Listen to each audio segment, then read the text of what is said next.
Alrighty.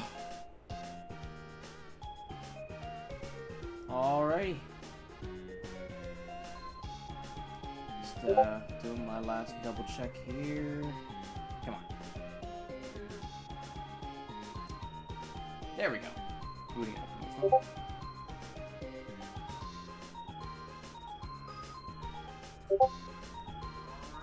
And there we go. Salutations, everybody. We're just doing our last little diagnostic. Oh my god, y'all know how this works. Welcome, everybody. Welcome back to the stream. Today is going to be a very, very fun stream because today we're going to be streaming some motherfucking Gearbits.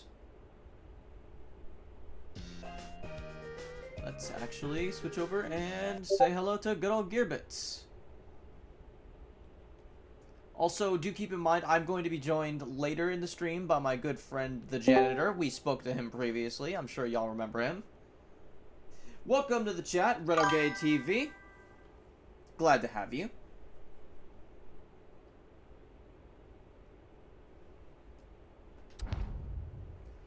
Alright, so this is Gearbits.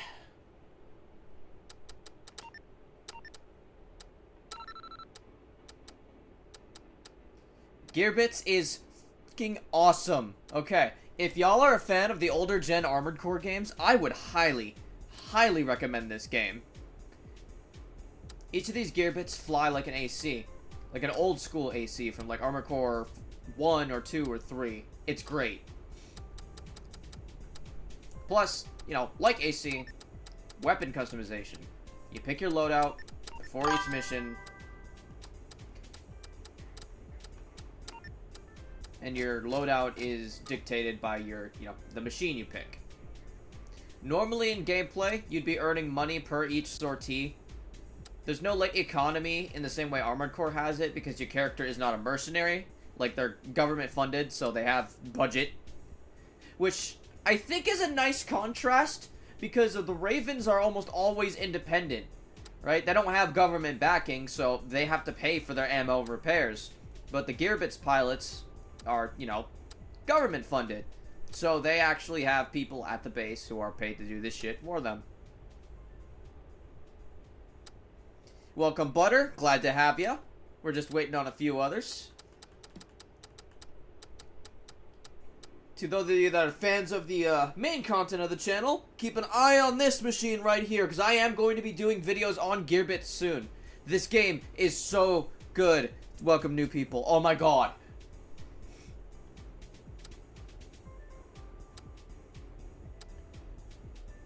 Even the music.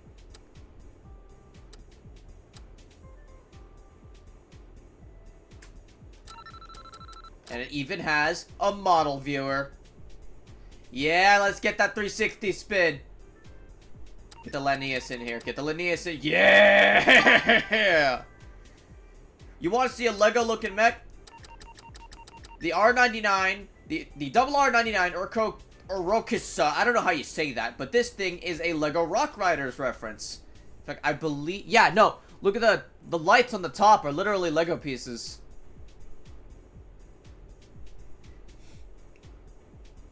As someone who fucking loves Lego, I appreciate the reference here.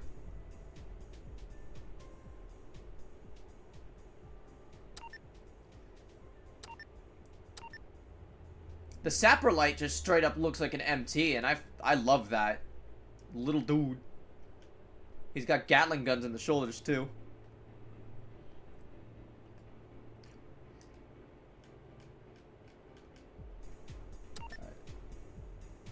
The Ceremia is a, like, bona fide racing machine. Very sleek, very fast. The Regulus looks so good. It's the only reverse joiner in the game.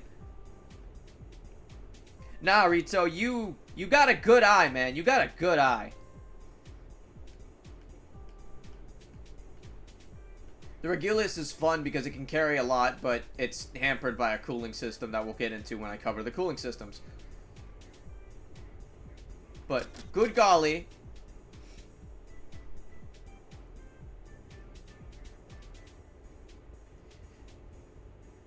See, Bonkers, actually, the soundtrack of the game is free, And later, maybe in the comments after the stream, I'll actually link the soundtrack because it's it's like a royalty-free thing.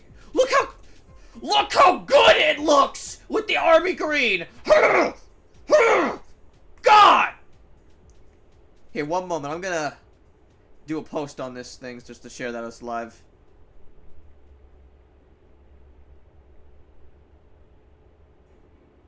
There we go. Just gonna spread the word.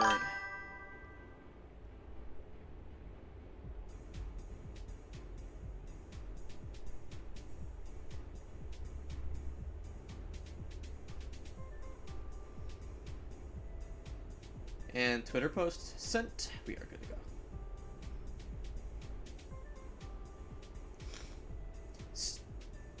See, I kind of wish for that too, Bonkers. But, like, at the same time, I kind of like the artist, like, just the, what's it called?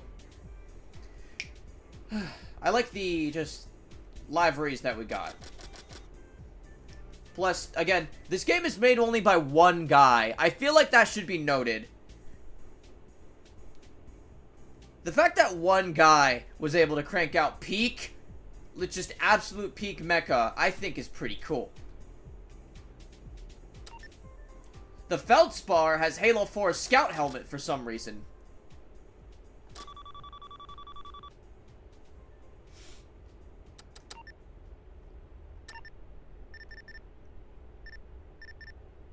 Alright, let's do the opening just so that those unfamiliar with the game get to know this. In the distant future, mankind has found a new home in the endless expanse of space. Humanity now lives on countless colonies established throughout the universe. Mining colony SKG-7, known by the locals as Orant, is one such colony. The people of Orant have lived peaceful lives. The planet's rich mining industry produced vast quantities of valuable minerals, and the people were free to enjoy their everyday lives. However, the peaceful life on Orant was about to come to an end. 6 months ago, sightings of giant insects began to be reported. The insects were appearing in massive swarms, causing destruction wherever they roamed. The frequency and volume of the swarms began to rapidly increase. A giant nest, the hive spire, began to form near the location of the first sightings. Soon it was tall enough to be seen from miles away. The insects, known as ledipids by the locals, become a catastrophic influence on all other life on Orant. The chaos brought upon by the ledipid invasion has led to lawlessness across the entire planet. Gangs of bandits are causing havoc out in the open. Nefarious elements hiding in the shadows are plotting to use the crisis for their own benefit. It was decided that Orant wouldn't survive on its own. They would need help from the other colonies. A distress call was sent to the core world using the long-range communication abilities of the capital space elevator. Despite fierce resistance, the Ledipid swarms kept advancing, eventually even taking the capital, where the base of the space elevator is located. With the loss of the elevator, Orant was cut off from the rest of the universe. Now all they can do is hold back the swarms and hope that their signal of distress has been heard in the core worlds.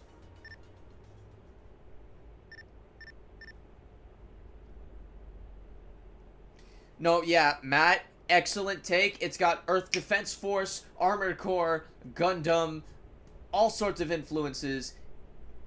Lego Exoforce, Retrograde TV, you are peak for noticing the good old Rock Raider there, because we got some good old-fashioned Lego references in this too. Come on, everyone loves Legos. If you say you don't like Legos, I'm sorry, you never had a childhood. Good news, everyone. Today I'll finally be free of you. You're being transferred to Kino Base to bolster the front line. We'll also send a convoy carrying a shipment of supplies with you.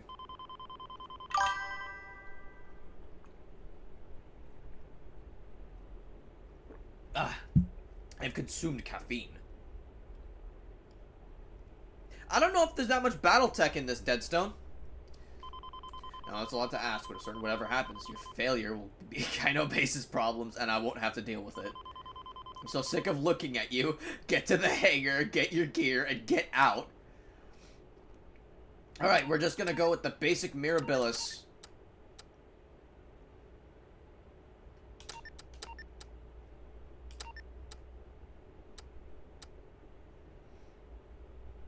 Bonkers, my guy.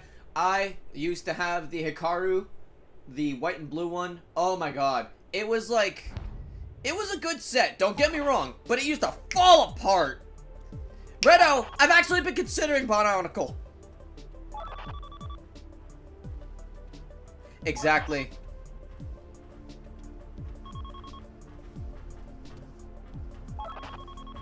Stop talking and get us safely across the desert. Sure thing. You can count on me. Alright, so here's where we get the Armored Core comparisons. That instead of an energy gauge, we have a heat gauge. And if we max out our heat gauge, overheat. You can only use one weapon at a time, and you always have a base weapon that comes with your mobile suit. In the case of the Mirabilis, we got head Vulcans like we're a Gundam.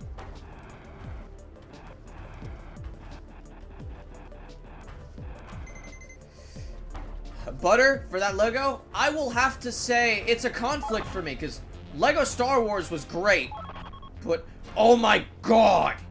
Lego Exoforce was amazing.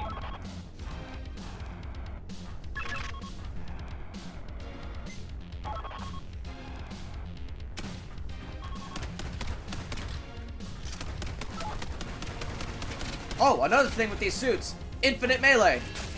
Beam Saber, yeah! Oh my god. And the sound the Beam Saber makes is so heavenly, too. To any Mega Man fans out there, y'all like playing a Zero? It kind of feels like that. Thanks for stealing my kill, dude.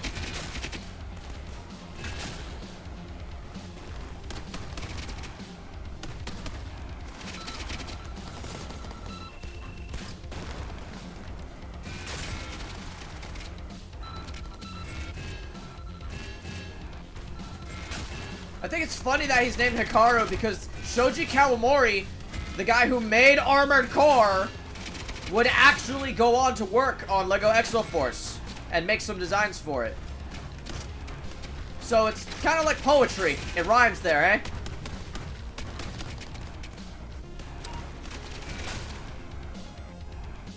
God, I love the soundtrack. It's, again, if you like old Armored Core, you're gonna love this. The soundtrack has got that same funky techno vibe that the original Armored Core games had. Adieu!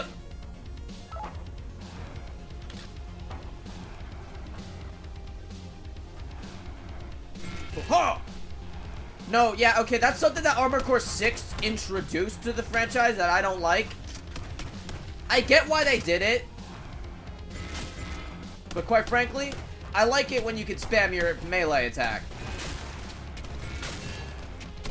It's part of why I'm an old gen apologist. Also, just, I didn't start with Armored Core 6, so.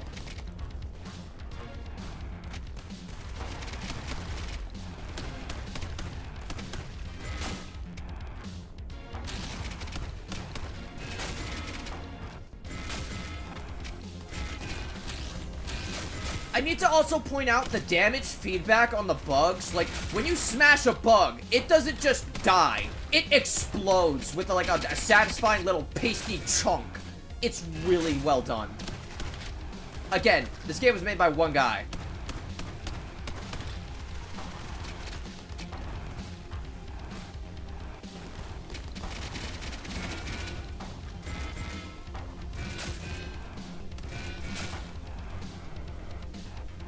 No, yeah, Kawamori worked on Lego Exoforce. He's worked on a lot of shit that you wouldn't think he would have worked on. I believe he's technically the father of Optimus Prime. Or at least one of Optimus's dads.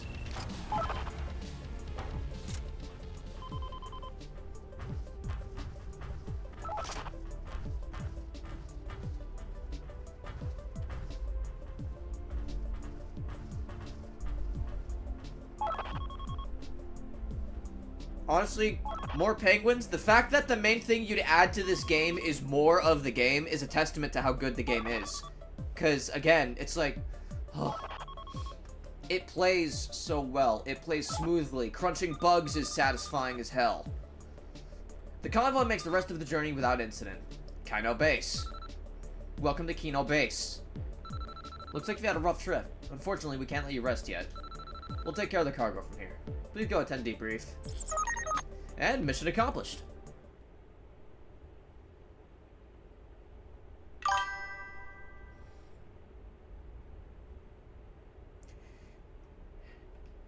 Welcome to the chat, Gun5 Iguazu. Mirabilis is indeed beloved, and we're going to be running through the entire game with the Mirabilis today.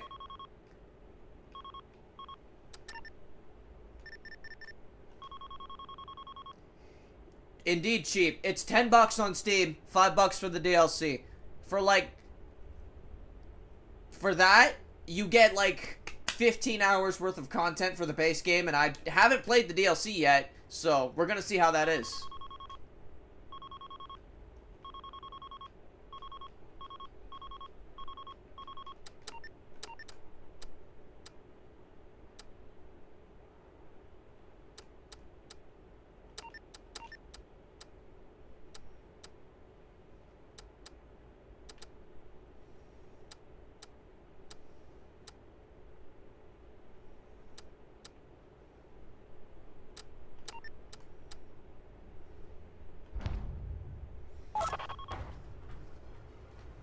Indeed.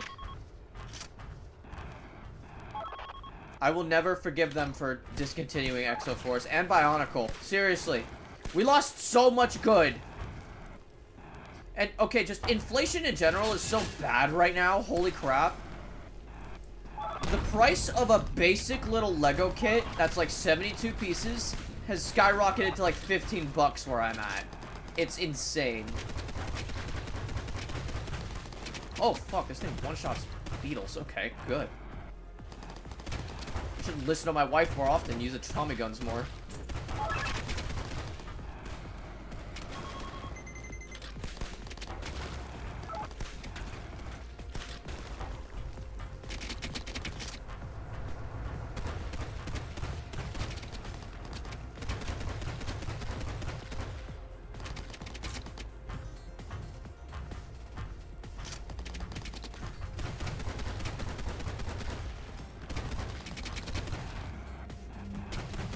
Get away from them! I'm looking at the chat, not the trucks! Dang it! Okay. It looks like the boys, and, I got that.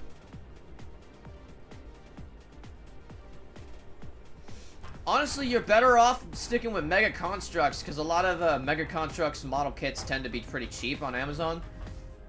And that includes the prototype, which we recently featured on the channel, and it's already at like 2.4K views. Thank you all. I love you all. I put a lot of effort into that video, and seeing it get so well received is like a breath of fresh air. We're also this close to unlocking super chats and donations through the chats.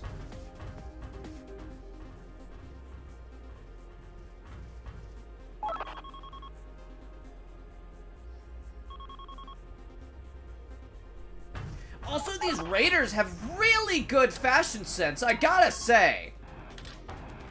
You know, I'm not particular to that shade of maroon or anything, but like, you know, respect the fit.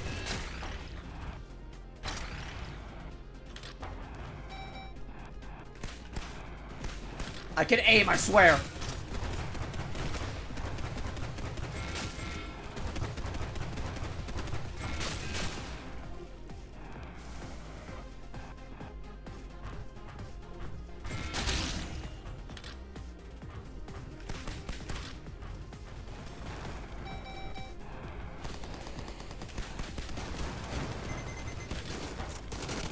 Again, damage feedback. The way the Gearbits spark when you shoot them with that satisfying little tink is really good.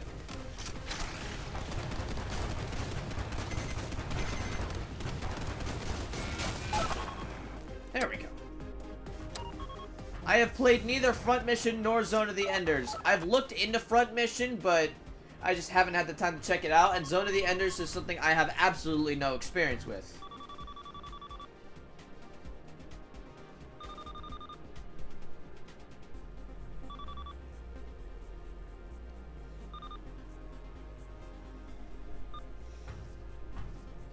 I gotta ask, how would you guys be feeling about a review of this? Like, just an actual, just dedicated review of Gearbits. Like, not just a mech build, because I plan on building some of these mechs in Armored Core 6. I already have a build for the Linnaeus set up. But how would you guys feel about just an actual review? Also, hi, Tartu. Hey, there's... Hey, how you doing, TIE Fighter?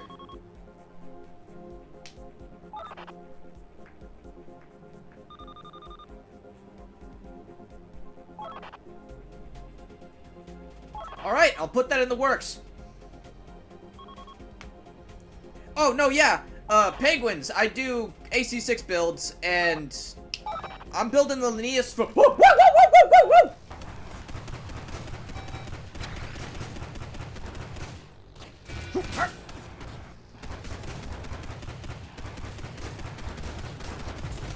Go.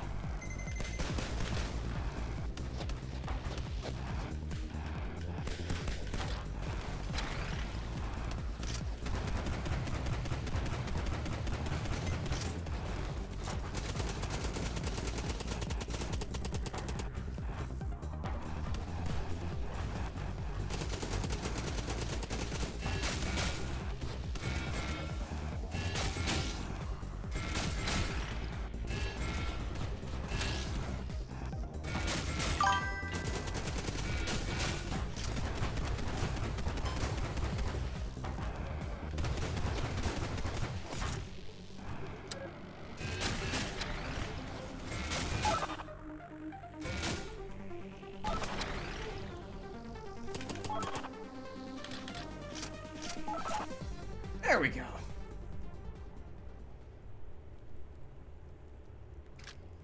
Actually, Fat Falcon, they actually put in a few more Ace Customs that you can pilot.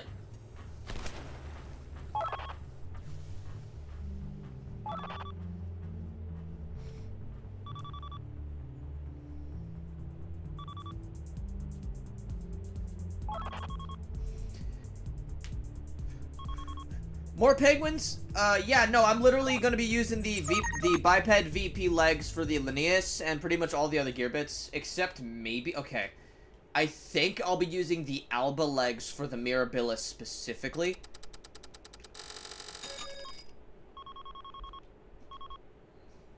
But definitely the Linnaeus. No, yes, very much so. Okay, let's go to the base exchange quick. Because the okay, moving my mouse cursor. The Mirabilis is very sleek. So, okay, if you want to really build it, I think you should go with the Frimazia core, Alba arms, and maybe this Ortis legs. Alba legs. As for the headpiece, that's tough. That's the toughest part of it. Part of me wants to say go with the VP44, you know, the double intended one for some of them. But for the Mirabilis base, it's like, we don't really have a grunt head like this in Armored Core 6. Maybe you could get away with the Melander head, but, Now the Linnaeus, on the other hand, this one you could totally rock the VP44 head.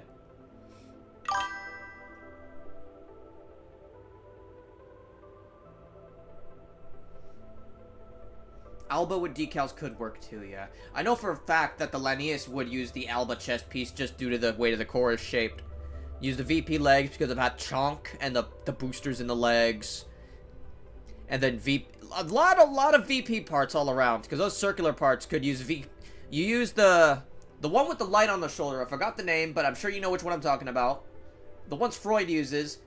And you use decals in order to get the effect of the color. That's what I'm doing for my build.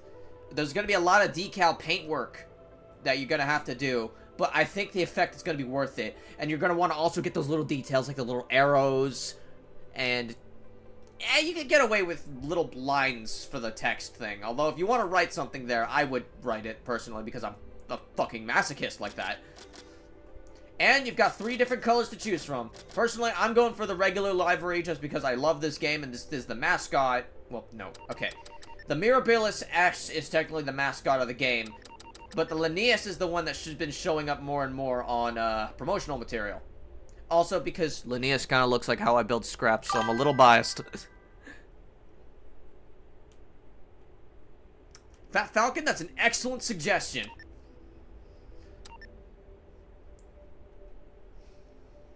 As for the Cygnus...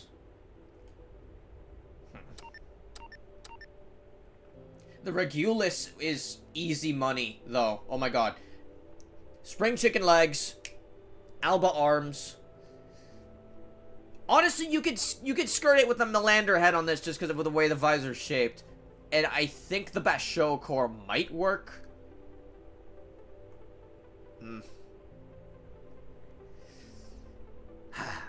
Either Basho or Melander for the core, but yeah, no. You can make this thing. And if you're making this thing, you better make it heavy duty, because the whole thing with the Regulus is it carries a lot of heavy weapons. I don't have the secret suit either. That's actually part of why I'm doing this whole thing. Hello, Nora. You're the most adorable character in the game.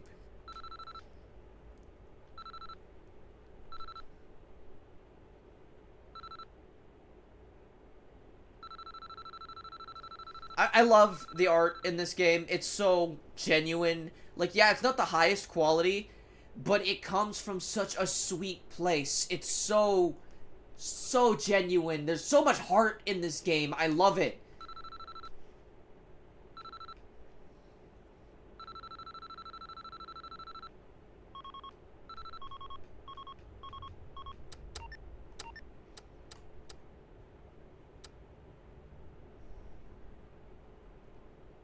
Pile bunker.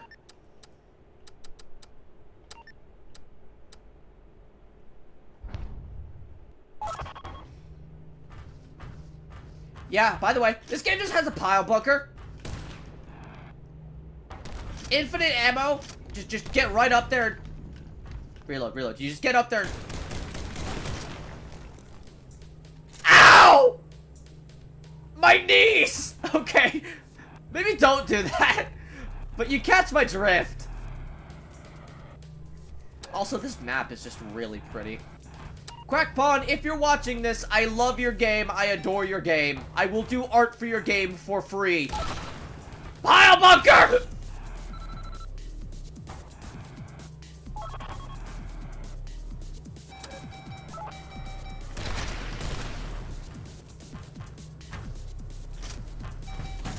Wait.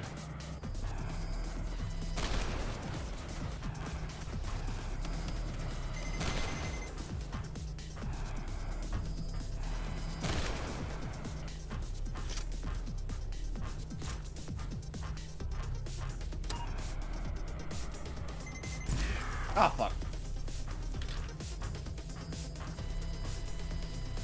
Oh, I play with controller too. Penguins. See, the auto-aim is actually tied to which suit you're using. So, if you're having trouble with the aim, I'd recommend switching to a suit that has more, what's it called? Aim assist. Because that's determined by your FCS level.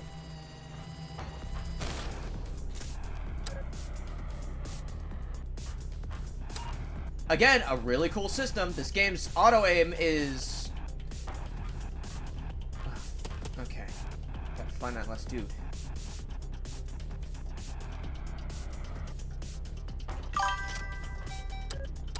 Hey, you're good, man. Pile bunker!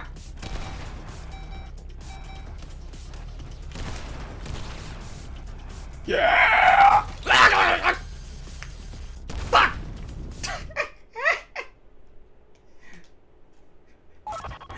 I love this game.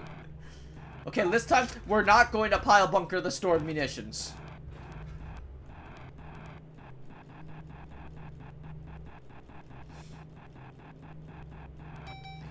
You! There we go.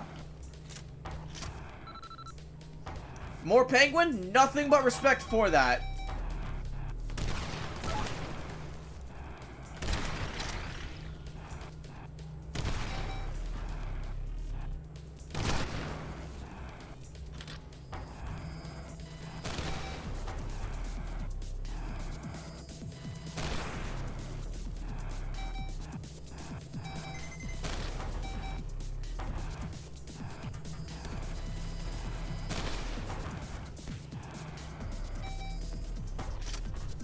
Bunk! Bunk! Also, you can shoot down missiles with your head Vulcans. It's really cool. I haven't really gotten an opportunity to showcase that because the alternative way to deal with missiles is to just not get hit. but I felt it bears mentioning.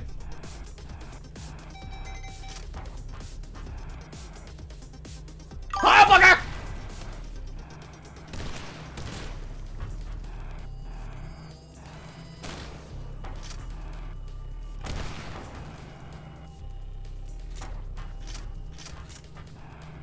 Model kits of these suits would be so...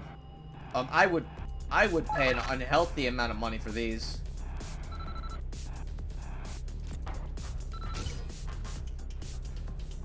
Got it.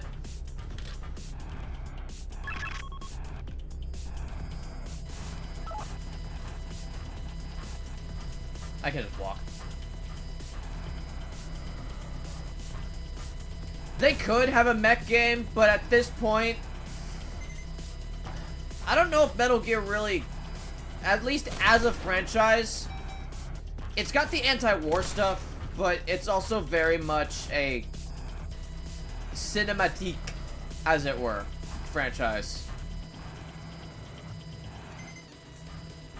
That's something I've actually never really liked about the Metal Gear franchise, is how, like, overly movie-like the games try to be. Because, little known fact, Kojima wanted to make movies.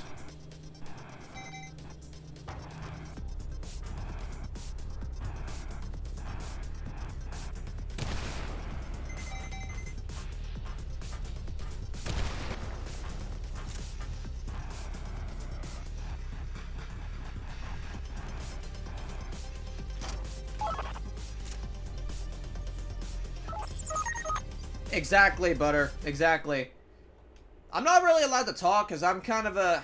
I don't want to say I'm a Metal Gear tourist, but the only Metal Gear games I've actually liked are Metal Gear Solid 3 Snake Eater and Metal Gear Rising Revengeance, which is about as much of a Metal Gear game as Armored Core is a Dark Souls game. No, yeah, that's one of the best details of the freaking game. Integrated weapons of each suit. But it's funny is that the animation set of each suit is technically the same except for their integrated weapons.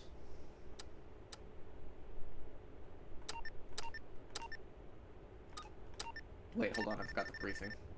About the survey. Special equipment. Check in. What you need to do, put trackers on the litipids. Put them to claw out the tracker. Special chemical agent. Agent must be spread in the specimen short range. Isolate one litipid.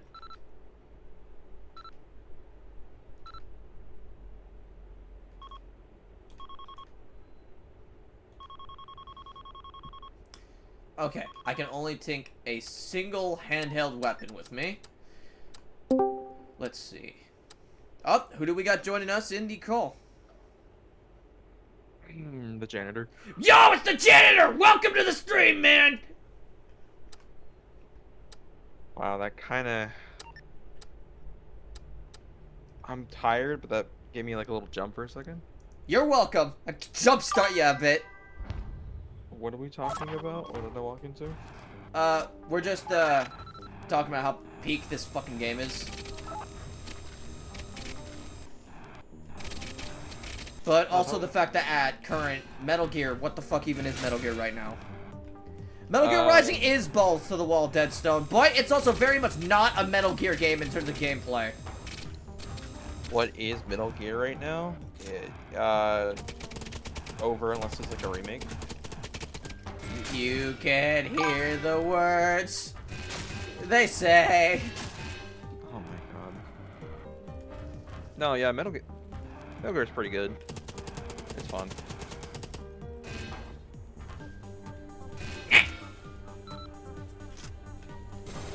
Oh, I do miss games like Metal Gear and Splinter Cell and stuff like that. Well, I don't have a lot of stuff like that anymore.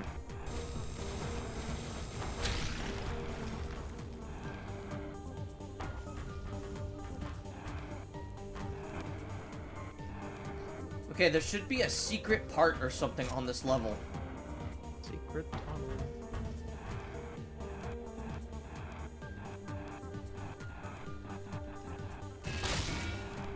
Let's actually tag.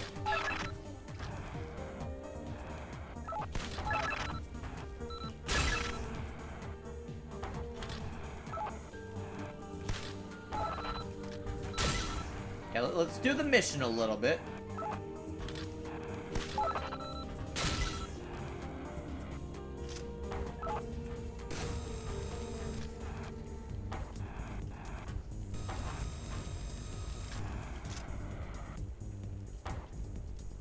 It's in one of the warehouses. Okay, Falcon.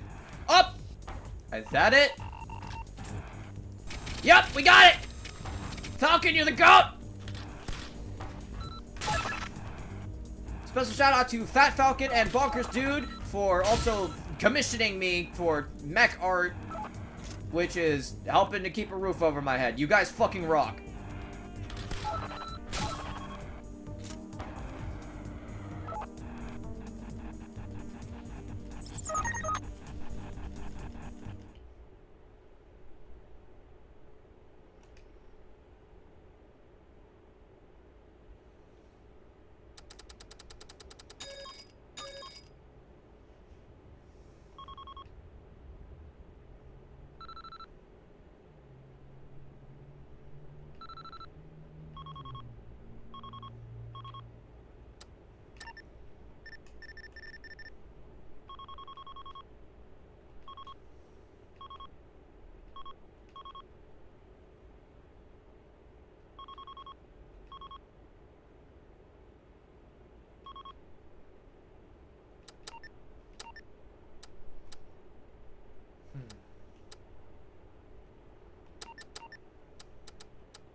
Alright, here we go.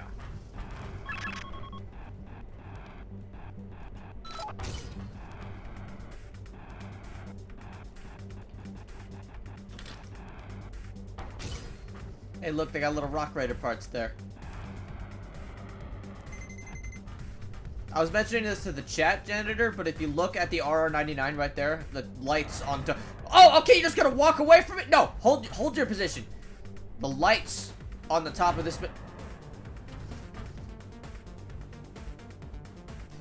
The lights on the top of this machine are Lego pieces.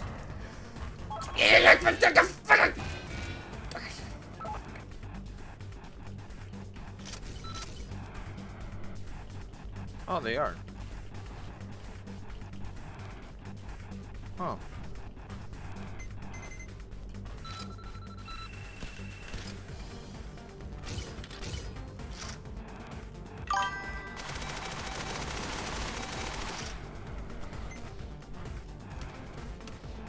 I get it, but also, goddammit.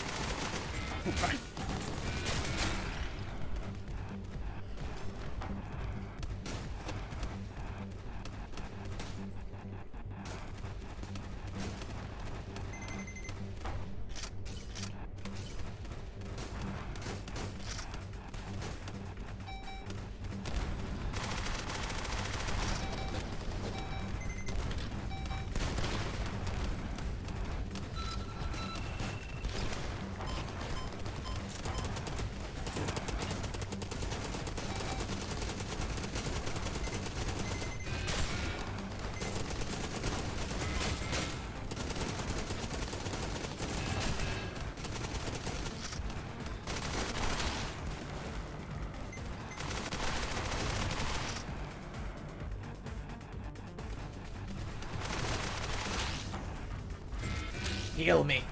Thank you.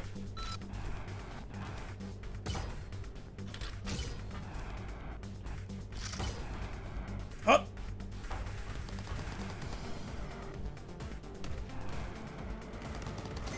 I believe in you, penguins. I believe in you. Also, Cameron Berg, you can entirely thank Twitter for that.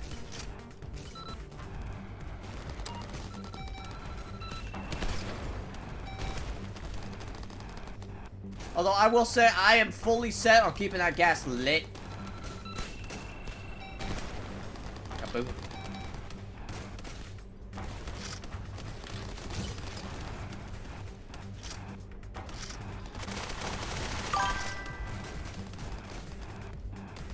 Tenshu? Oh my god! Hold up, what? We talking about Tenshu in the chat? Wrath of Heaven was like a childhood game for me. Oh my god.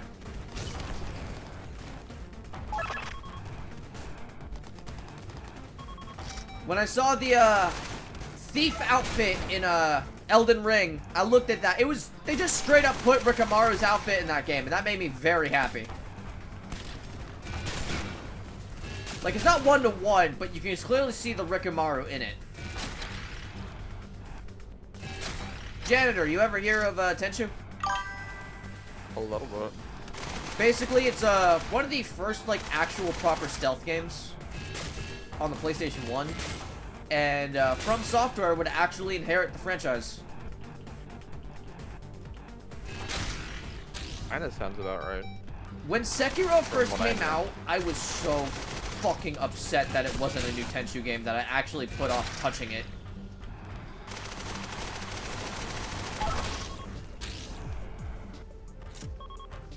Guess he just wanted to do something different.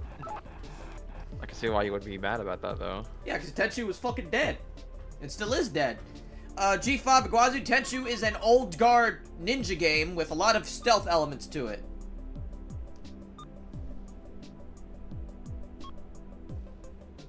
God damn it, Lassie.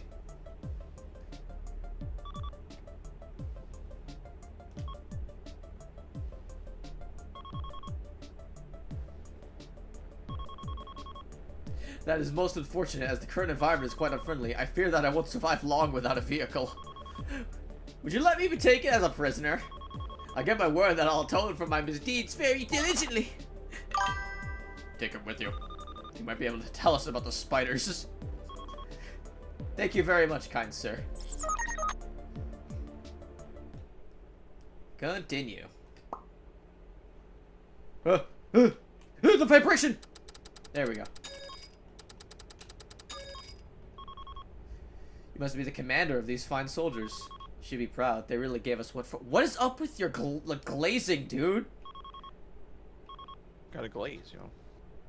I'd like you to show me to my cell. I have a long while of lamenting my misdeeds and planning my reform ahead of me, and I'd like to get started.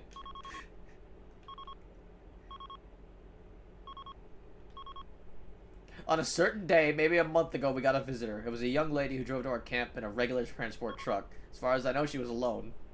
She was very confidently asked to see our leader and proposed a deal. She would give us weapons and equipment. In return, she asked me to perform a favor for her when she would ask us to.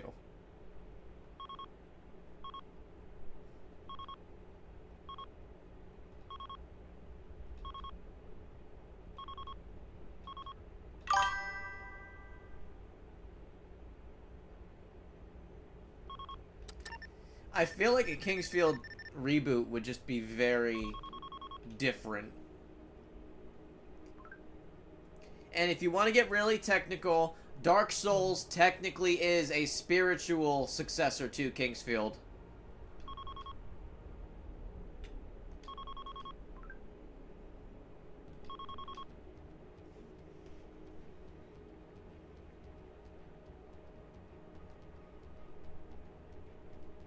Okay, one moment, I'm addressing the fiance.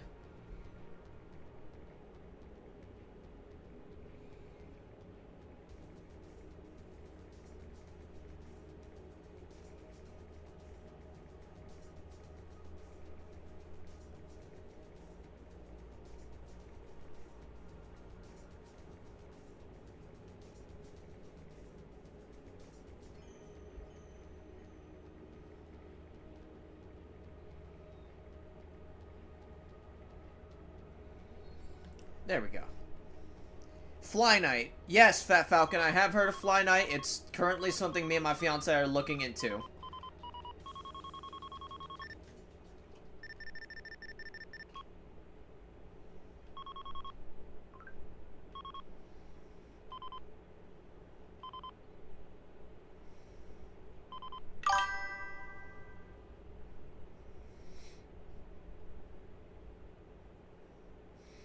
Deadstone, there's nothing wrong with gaming that far back. That's when a lot of good games came out. I was a PS2 kid with a little bit of Xbox, but mostly PS2 and GameCube. But I got nothing but respect for the good old-fashioned PS1.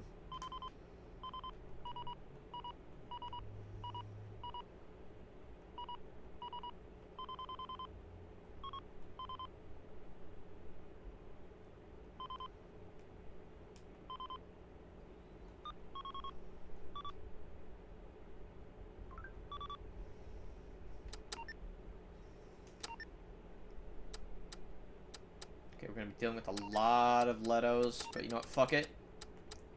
I'm just gonna bring the heavy cannon.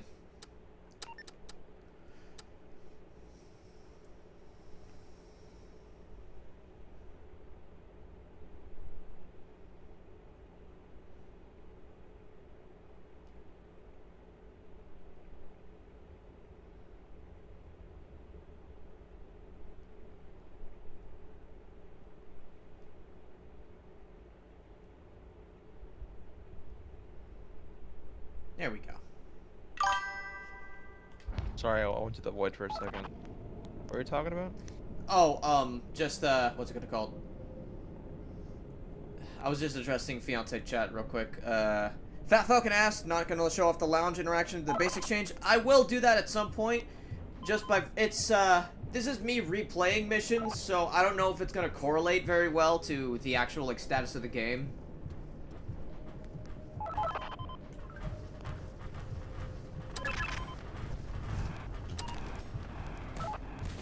Cannon! Cannon! Cannon! I fucking love the cannon. It's so stupid. Yeah, this is like, okay, you unlock like these super weapons at the end of the game. Armored Core Verdict Day is the first thing that comes to mind when I think about it.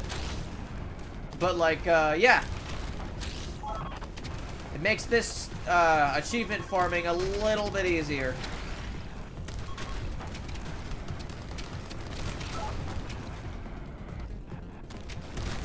Thankfully, there's no friendly fire, so I can just kind of spam this thing.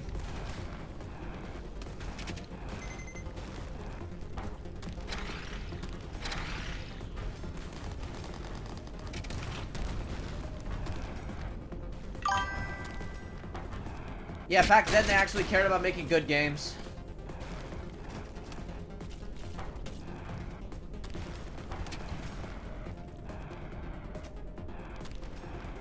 Oh no, yeah, of course they weren't cheering up slop. Like they literally had to like make a game work. Like, because if it launched, there was no fucking, excuse my language, there was no way to fix it. Like basically, like unless you're on PC, right? Like, when once your game launched, it launched. That's it. That was it.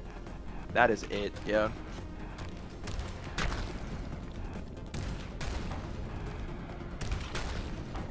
I mean, I'm very much appreciative that we can fix games nowadays after launch, but at the same time, it's enabled some terrible fucking habits in devs that's like, fuck.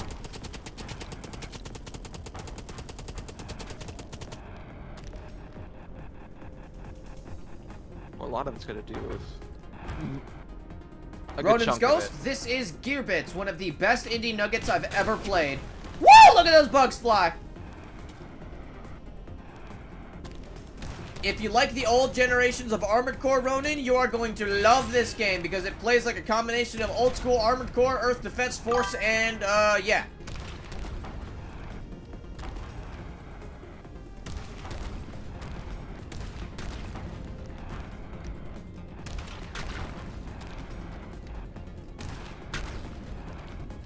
Again, the damage feedback in this game is really good.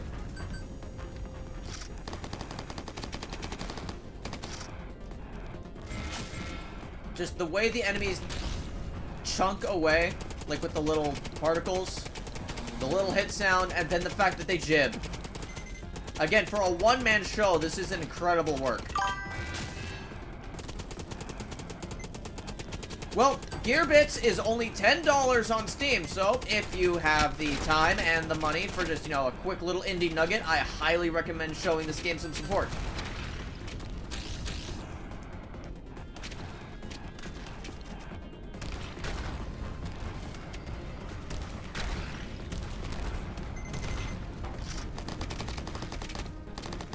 This game does have mech on mech fighting too. Right now, this is just a bug mission. Awful pain. Penguins, that's pain. Oh.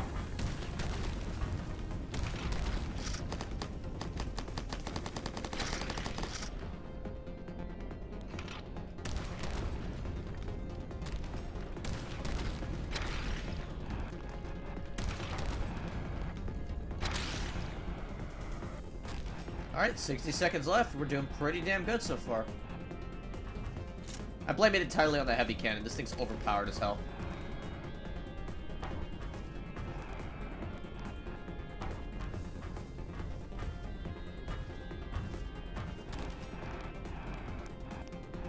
Yeah, they had more hull this hole for sure. Like, design philosophy has definitely changed. A good part of it is definitely the publishers as well, but you know. Oh God, Ronan, you. It's not always the publishers. Usually, though, the publishers put a lot of pressure on devs to push things out shoddily. And oh yeah, no, yeah. To Ronin, I wish you nothing but safety, dude. A potential cyclone. Well, shit. Yeah, stay safe. Holy crap. Yeah, that's kind of a No, that's terrible, Bucket. What the fuck?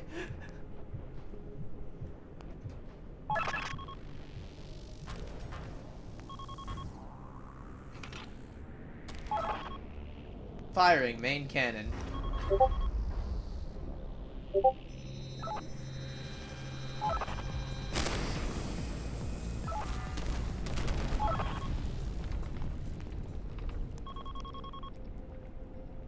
Remember when games had the rule of cool? Yeah. Yep. Usually only a lot of indie games can do that these days. Janitor, could you send me a link to my... Wait a minute, I can just utilize this ancient arcane power real quick. Well, I could send it to you anyways if you need to.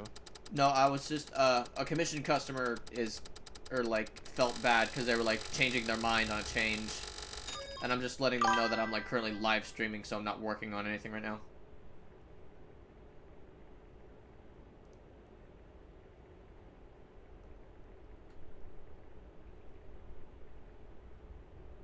Which, by the way, if you like the art in my videos, I am always open to commissioning, or to being commissioned if you want to support the channel. Rito, I'm glad you caught that.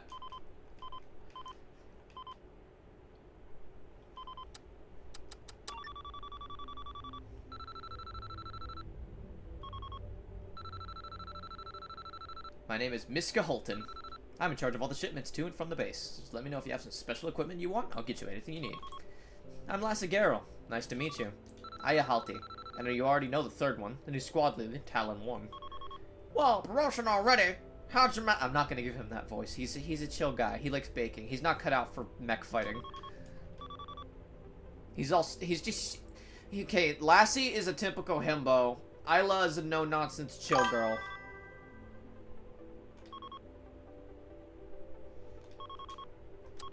You haven't watched it in ages? Well, it's over now. I still haven't watched the last season, but it's over now. Neither have I. I ain't paying for that shit. I'm sorry. I understand where they come from to an extent, but the audacity to sit there and like begin your entire franchise free for everyone, and then try to lock the final ending behind a paywall just feels a little shitty. Is that entitled?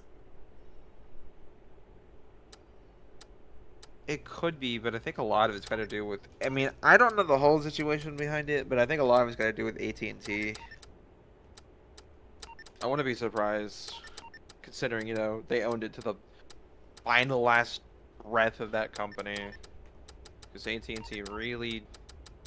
I mean, it's not all their faults, but a good majority of it was. Well, I mean, I think I told you this off stream before, but I'm pretty sure Bernie is in the process or has already gotten Rooster Teeth back. No, yeah, I think. Oh, Jesus!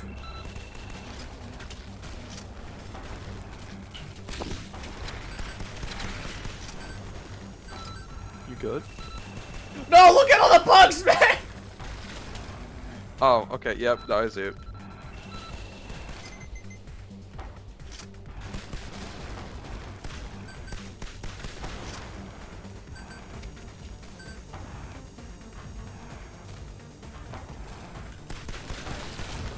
No, I understand that there was just a lot more work put into it, but it just feels a bit weird to lock it, something that's been free for its entire run, to lock the final part of it, the closing chapter, behind a paywall when you've built so much goodwill off this show being a free piece of entertainment made by fans of Halo for fans. That's my reasoning behind it. I mean, technically, they were still getting paid anyways, just a different way. Yeah, they were obviously. getting paid by Microsoft to promote their franchise. Ooh, alright.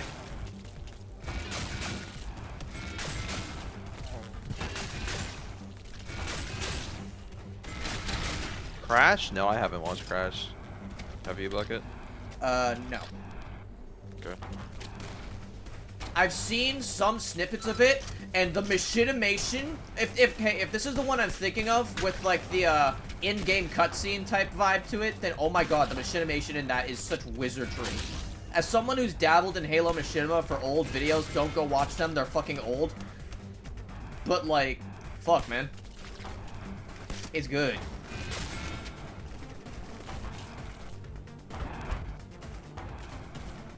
By the way, chat, if you see me smashing my Gearbit in front of a building, that just means I'm looking at the chat.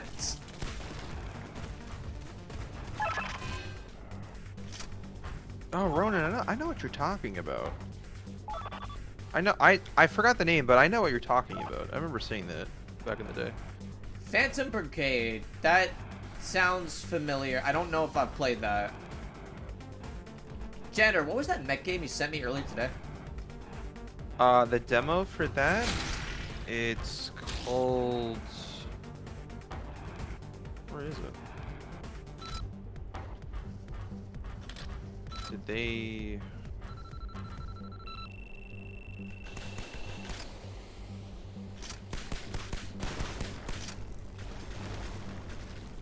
Did they take it down? Oh god. Maybe my loadout wasn't the best for this. Oh, it's called Mechanized Core Rebirth. Okay, no, so it wasn't what you sent me then.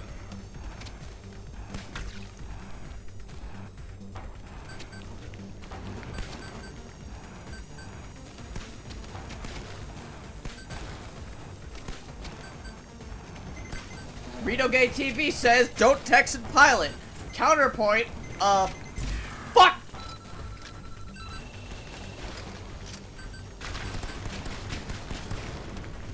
I don't have a counterpoint.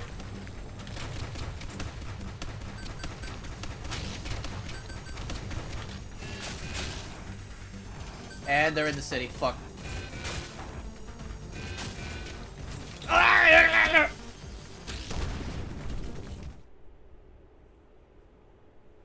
Okay, today's public service announcement is don't text and pilot. Ow! Alright, we're gonna go back to the menu. And we're gonna change our loadout. Let's see.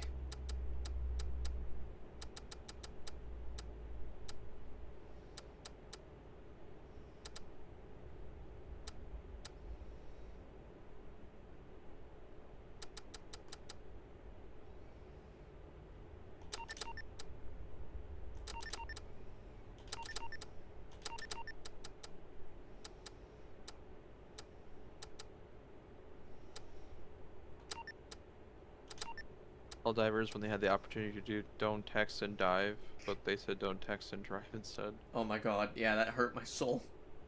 Oh, no, yeah, Ronins, there is a pile. You know what?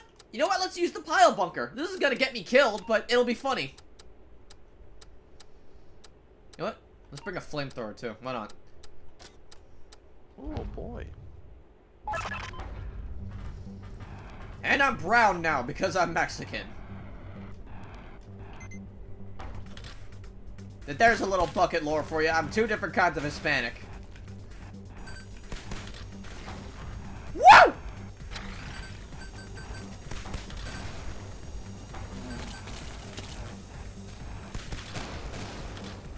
Toasty!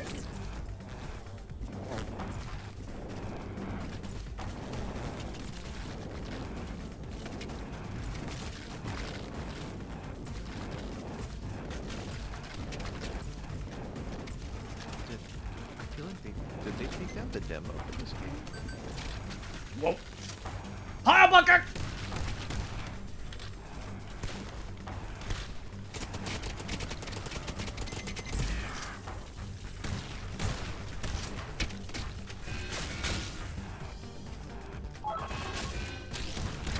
Oh no, it's sold out.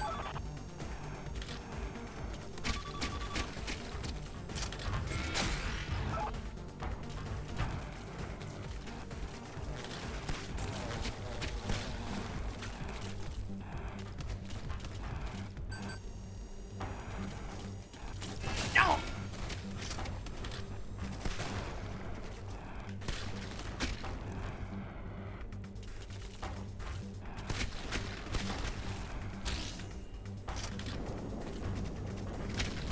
Ah! Ah! Okay, maybe the flamethrower pile bunker wasn't the play. You'll make it work. You know what, Deadstone? You're right. When gun doesn't work, use more gun. Rifle. No. No, we're not gonna cheese it with the heavy cannon. That's admitting defeat. Rocket tube. Rifle.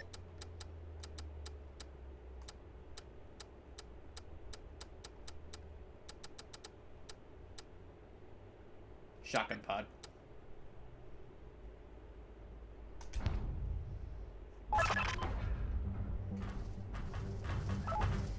Alright, you know what? You know what? I'm gonna let my squad mates go in. No, I'm not. I can't wait that long. I'm impatient.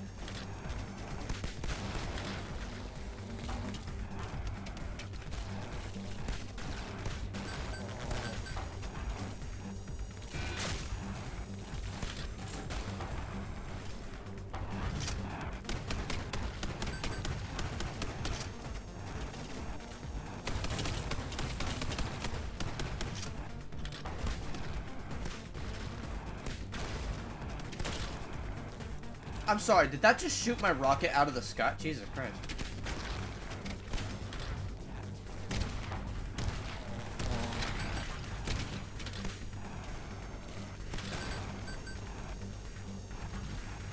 We are in the beam. Oh.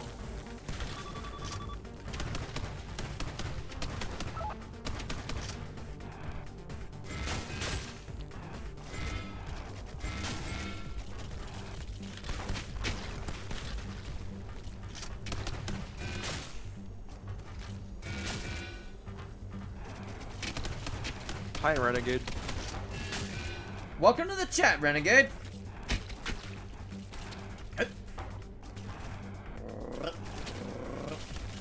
Oi. Oh, Jason!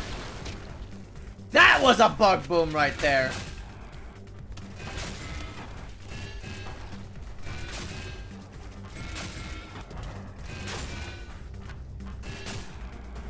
I love the melee sound in this game so much. It's like...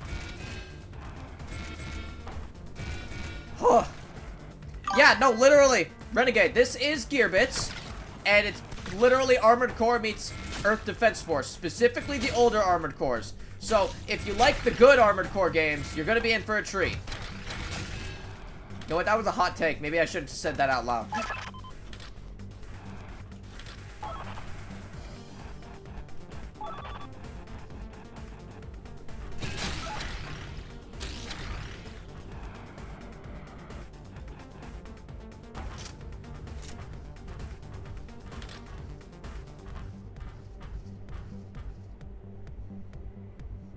No, yeah, these things are huge.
Jesus Christ!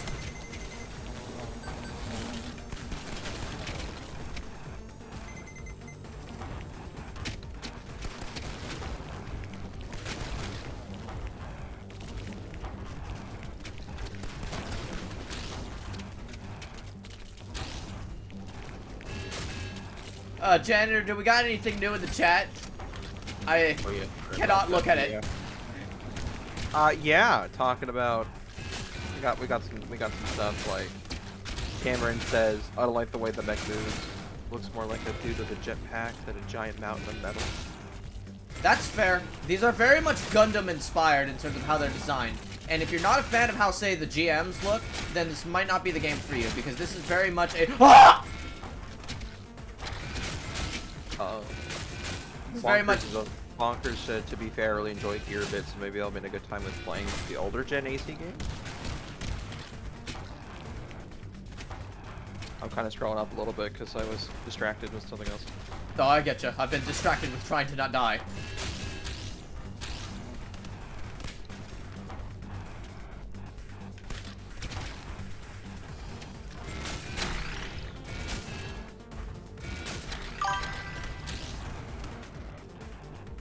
Penguins? Well, welcome to good company, then. This is a grunt-loving channel. As you can see by the Zawart video I've done, what's it called? Zaku. Oh my god, I almost forgot what a Zaku's called. You can tell I'm a little hyperfixated on trying to not die. That's not hyperfixation, that's survival. You know, when I see GM, I don't think what everyone else is thinking when I see GM. What do you think of when you see GM? I see Galactic Marine. Fair enough. Now, Deadstone 95, yes. Armored Core 1 did in fact have giant bugs, and I covered this in the Marauder video. My personal theory is that that particular mission series is a shout out to Sunrise's other work, the Starship Trooper OVA Uchino Senshi, where mech suits beat the crap out of giant bugs. Most of the good Armored Core games also have a mission referencing those bugs, by the way. The bugs are a constant, reoccurring thing. Penguins, the garage. Use the parking garage. If you're really having trouble, if you use the parking garage in Master of Arena's arena, a lot of the enemies can't fly up.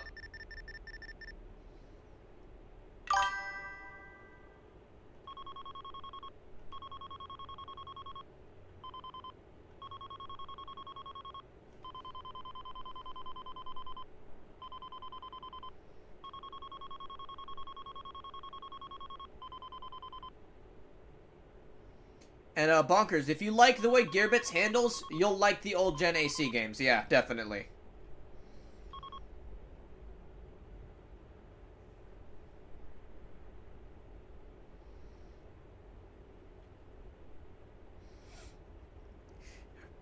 See, Ronan, that strap predates Vati. It is an ancient technique of, I'm sick of your fucking shit, get in the garage.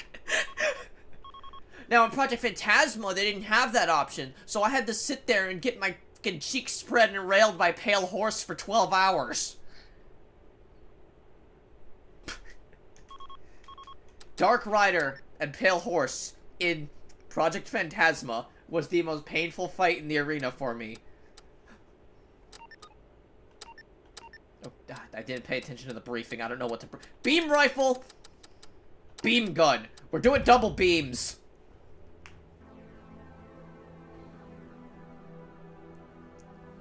Fuck Pale Horse! All my homies hate Pale Horse!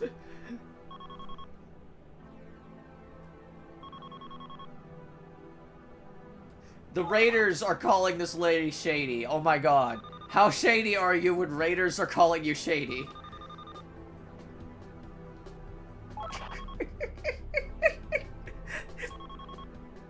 Hey, you know what? If I get enough requests, I will do a video on Pale Horse. No, wait, I can't... You can't build Pale Horse in Armored Core 6 because they took away weapon arms.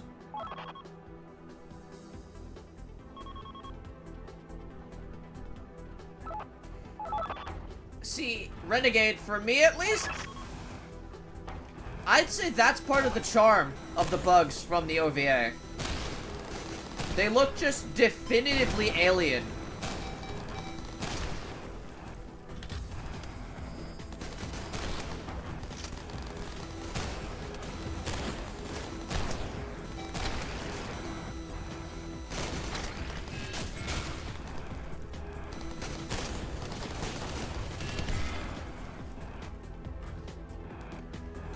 Wait, there's Leto. Oh god, right, there's Letos in this mission. Fuck!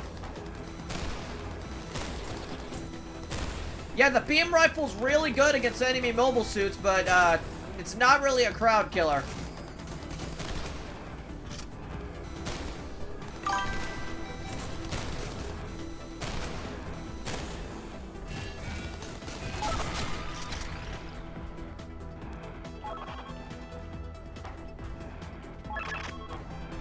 Weapon arms. Just weapon arms, please. I missed them. Oh no. Oh no. Oh no! Oh god!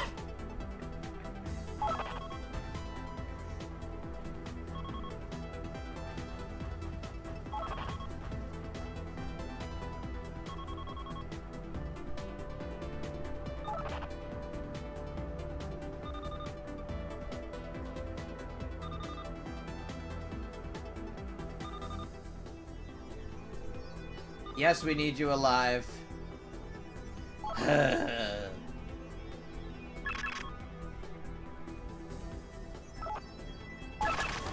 We've woken the hut. Why? Why would you say that? I felt a actual, like, just...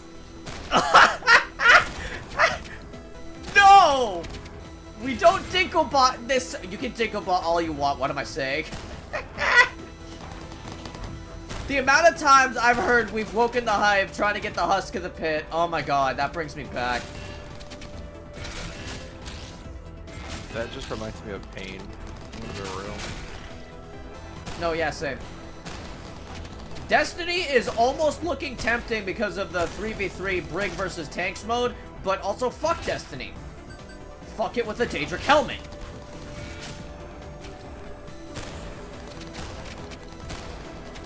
I wouldn't even do that. I think that's disrespect to the Daedra.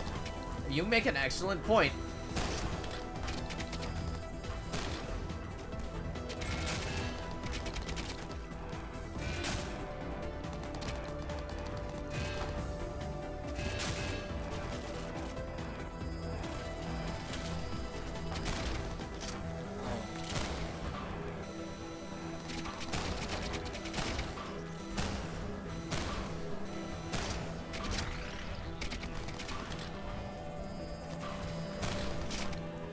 The Vex Mytho class. Where's the... Man, I still can't believe someone actually wanted to beat the shit out of me over the Vex Mythic class. That's great. I can't believe someone got buttered over it and started crying over it. Wah, wah. They didn't... You didn't vex my Mytho class. I'm gonna stop now. That was terrible.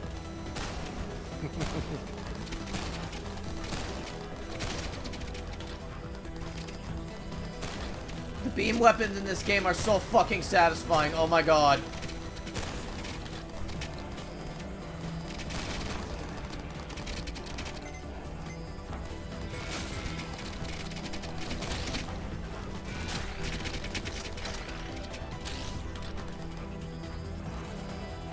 Oh!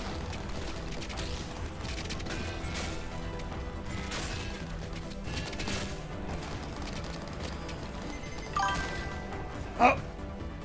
Oh!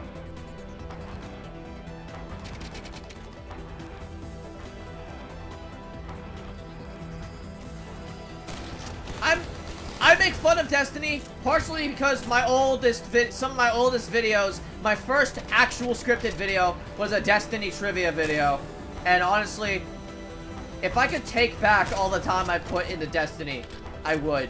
If I could take back all the money, I would. Because, no.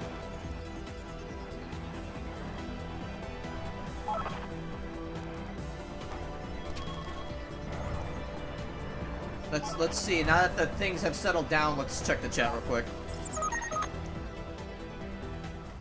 Weapon arms and chest guns do need to come back. Deadstone and retrograde. Yes, sniping weapons should come back too.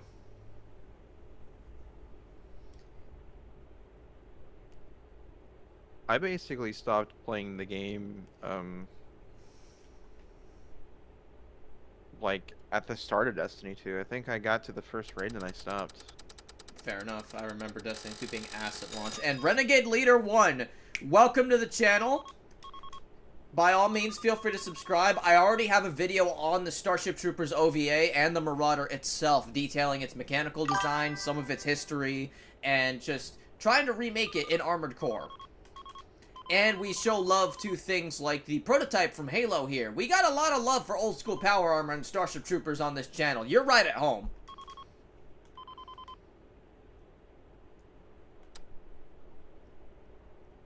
More penguins, same. I used to be able to...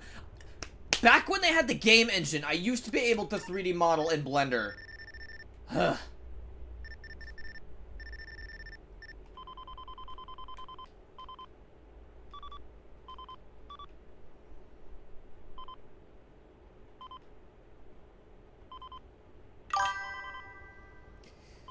The main thing that made Destiny 2 fun for me was playing it with other halves, honestly. Like, it just made for a decent turn your brain off date night game.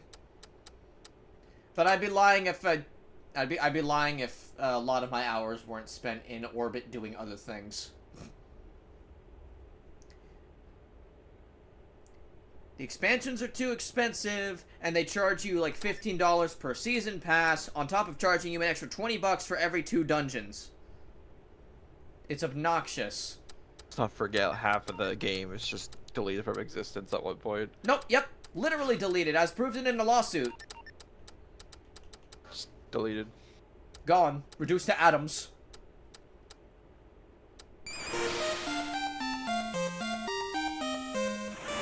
Welcome to the Raven's Nest!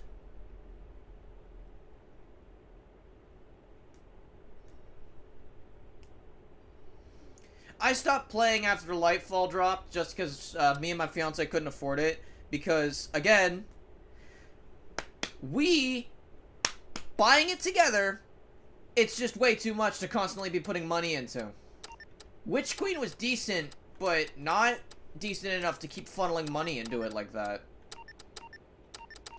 Okay, maybe I don't need to bring the beam rifle. Yeah, and expansions do not stay. No, they do not. They kind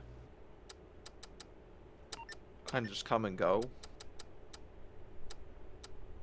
And I know it's not Destiny, but just because it's being made by current modern day Bungie, I have no faith in the new Marathon coming out. It's not going to be Marathon at all. That's the thing. It's not going to be Marathon. It's going to be like... It's not.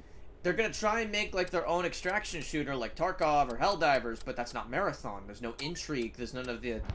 No. There's none of that. Oh, I did not bring the right loadout for this mission. Oh god. Oh god, oh fuck.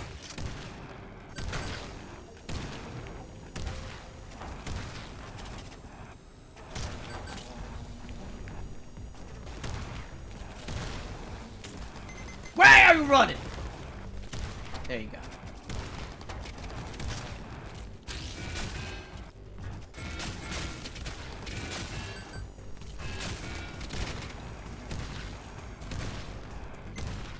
Still can't believe that they would make.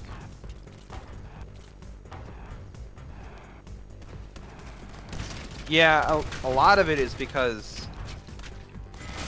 publishers, and then it also comes down to like the employees that used to work at these companies are long gone. Yep. So the heart is gone. So all these employees they have either don't even like the games they're working on, or people who do care are not in positions they should be.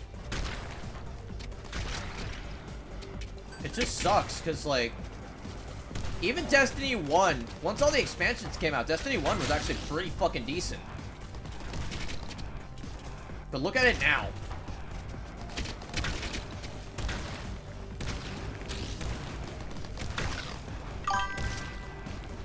Janitor, could you check that chat for me? Yeah, I was mentioning that because someone was talking about Bungie and 343 watching sci-fi shooters developed or cooked right now. Oh. Yeah, they are. Arrowhead is literally carrying the sci-fi genre right now. Cameron says, okay, but regarding Marathon, I think making an extraction shooter is actually kind of brilliant if you remember the lore of Marathon. No, I do to an extent. It's just that with how they're going about it and with what we got from Destiny, I have no faith in the current Bungie to stay true to what Marathon is supposed to be. Because in theory, short little bursts like that are perfectly suited to the old mission-based structure of the Marathon games. But a lot of the heart is going to be lost because this is going to be like a co-op PvP thing and not either A, isolating you in an alien world with threats abound, or B, a derelict space station like the Marathon. Because, I'm sorry, a big part, at least for the first Marathon, a big part of the appeal is the Marathon itself. It's such an interesting setting. And then for the other games, the various ships you go onto are so fucking wild and wacky. In addition to the ruins of the Spit homeworld.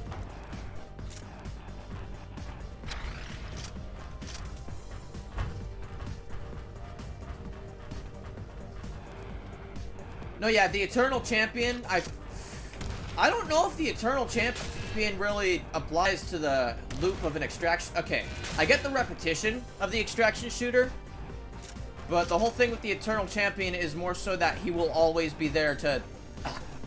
Look, there we go. Which then carries on to your other games, the theory.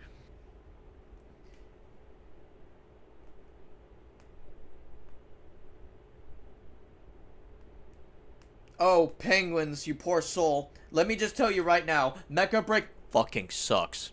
At least if you're not looking for a PvP Overwatch thing, the PvE in MechaBREAK, from what I tried, is so fucking slow. Oh my god. Like, that's... Okay, part of the reason I'm playing this is out of spite, because Jesus Christ, MechaBREAK put such a bad taste in my mouth.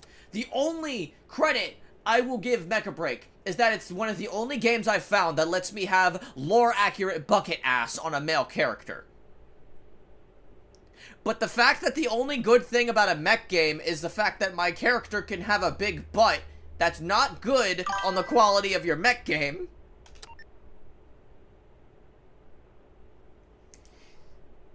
Cameron Berg, it's less judging the book by its cover and more so judging the book by its art, by its author.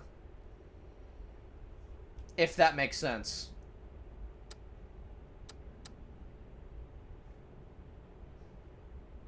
Yeah, I'm more judging about the author. I have no hope, not because Marathon can't, because Marathon could definitely handle itself, no problem. It's proven it in the past. It's just who's making it right now is what is what scares me. Also, they used what in MechaBREAK? Oh god, I installed that on my computer. I feel dirty. Did they use? You know what? With how ass the game was, I wouldn't doubt it for a second. You know what? I want to spoil myself. I suffered last mission. I'm taking the heavy cannon.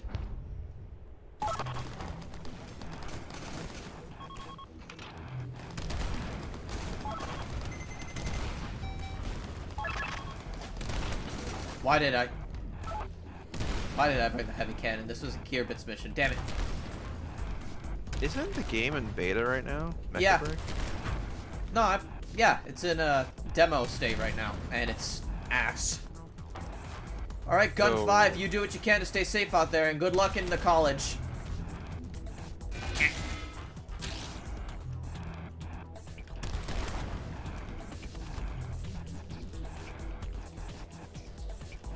Oh, yikes. No, with how bad the voice acting is, I believe that.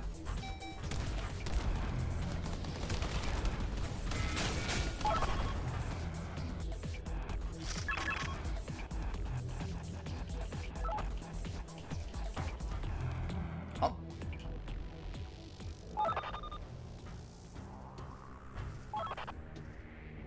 Admitting defeat? What?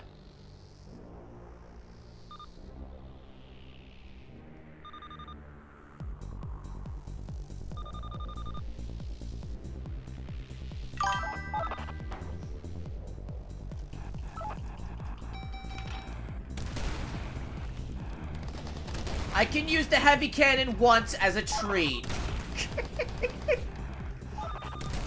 Last mission was ass, and this one's just a raider mission. I think I can spoil myself a little. No, fine, fuck it. I'll use the head Vulcan to the beam saber for the rest of this boss fight. Ooh, there.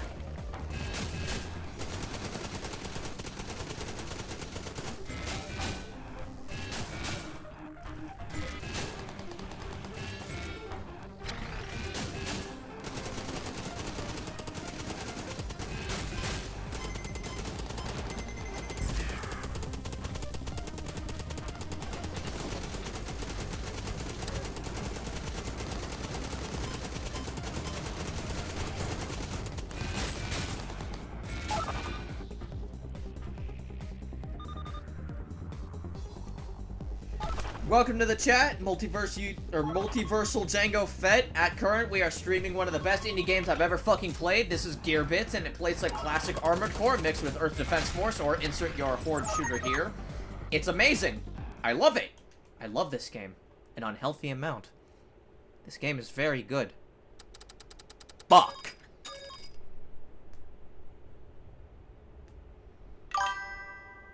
Oh, I've seen so much bad stuff about Gundam Battle Online 2, which sucks because it looks fun.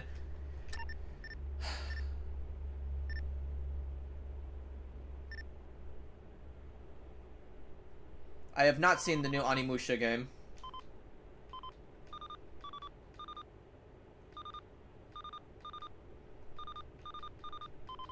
Alright, I'm gonna pile bunk the shit out of this prototype. No other weapons, just a pile bunker.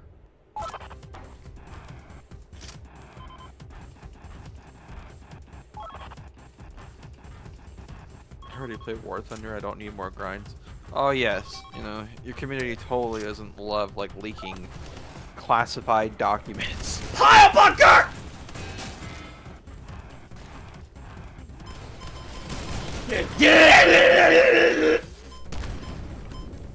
Ow.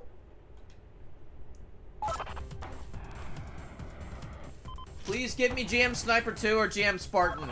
I'm not even kidding. I got it saved on AliExpress. I will buy some discount GM Spartans if I have to. God damn it. Ow, ow, ow, ow.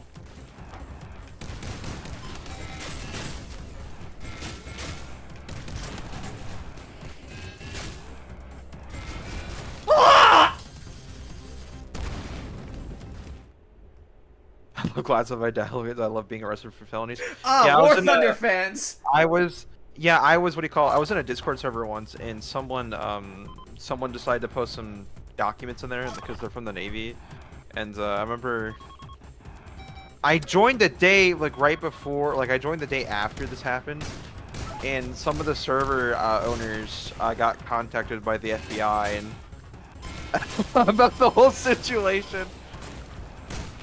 And I remember asking people, so it really happened? Everyone's like, yeah, he just posted it in the general chat in the server.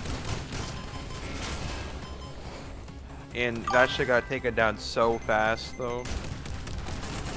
Ah! So close! Ugh!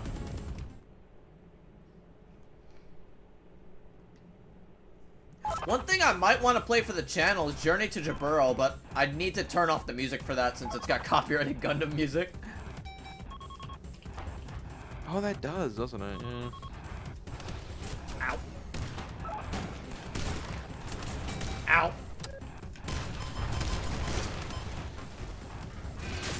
Royalty free music get put over. I'm going to bunk you! Never mind, I'm going to take a BFG shot in the dick. Ow! We're gonna give it one more try with the pile bunker, and if I die again, I'm just going to put some guns on. Should probably emulate older. Yeah, you should probably emulate the older ones if you really want to play it. If you don't have the, the hardware for it, like the consoles and the games for it, then you should just emulate it.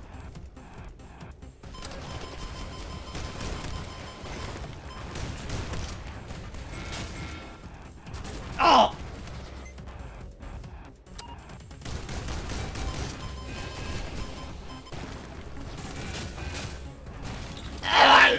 Oh, I got close that time. One more try. One more try. Bunker gang, we can do this. Guess you could call me the bunker buffoon. I'm gonna kill myself. Okay.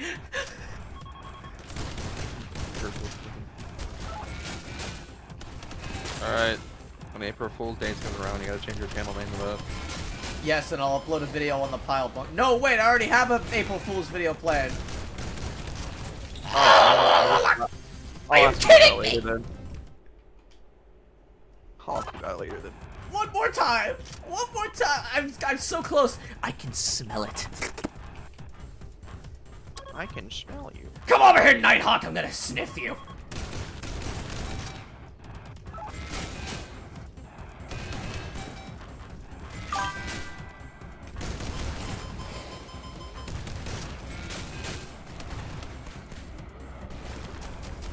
Bucket's opinion on Robotech and Battletech? Yeah! Bitch! Bucket likes both. Yes, I do. Sorry for that. I got it. Fuck you, pile bunker downers. I got it. Whew. I love Robotech and Battletech. I like Battletech more than Robotech because I like Macross, but Robotech introduced me to both Macross and Mospita, so I gotta give it some love for that. Also, Robotech Battlecry is one of the best games I've ever played.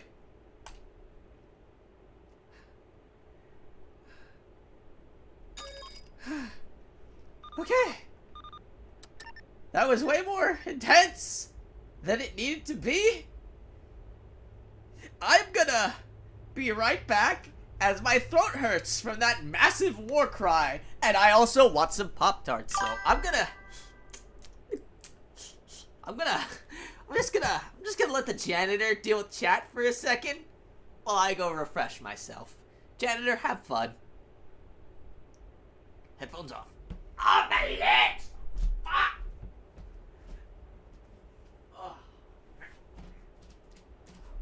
Chat, I don't know if you guys care. Did you guys hear about,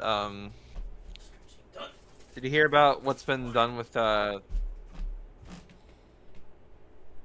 do you call it? There's a new way to, preserve through Xbox 360 games recently. Someone, and of course it's the Sonic community, guys, as always. Someone's figured out a way how to... And Pop-Tarts at the ready.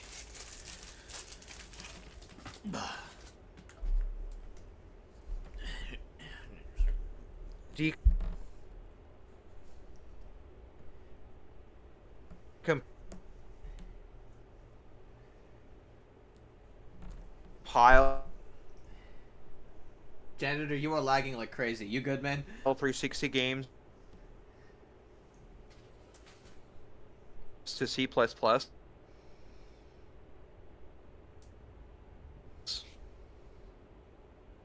Oh my god, yes, Cameron, bringing up the decomps.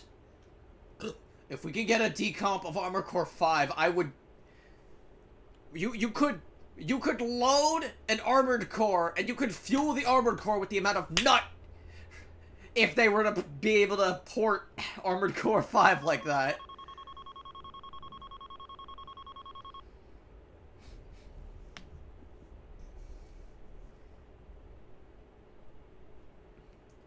Partially, yes, Redo. Unleashed recently got a really, really good port.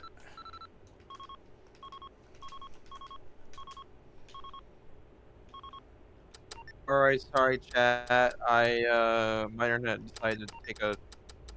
My internet died. I wasn't back.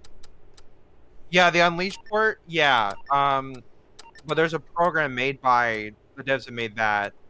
And you compile 360 games into C++. And if you know... I'm not really well versed in that kind of stuff, but basically you could... If you know what you're doing, you could just make any 360 game port. I would kill for a Armored Core 5 port.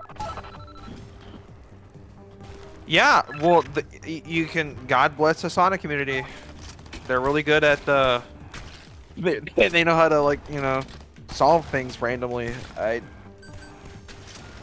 You know, with that Unleashed port now, it's, you know, they released the program. Now you can preserve 360 games now. Praise the Omnissiah for their work. Junior to make Bucket play front mission or Zone of the Edges. Alright, bet. I'll message him every single day. Every single fucking day to play it. What have you done? I will message him every single day. Oh no. The Yeah, best Armor Core part for is PC. that Yeah.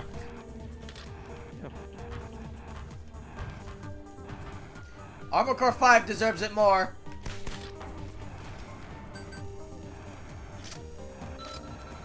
I know, but it's a big deal. It's a great step for preservation for Xbox 360 games. Oh no, it really And I'm assuming is. I'm assuming because of that, though, people are gonna find ways to preserve more. So many other things I can't even think of top of my head. So many other things for this. Sega is very lenient. Their leniency is, oh my god. I love how they treat their fans when it comes to like fan games and shit. Compared to Nintendo, which, if you're a longtime viewer of the channel, you should know I fucking love Metroid.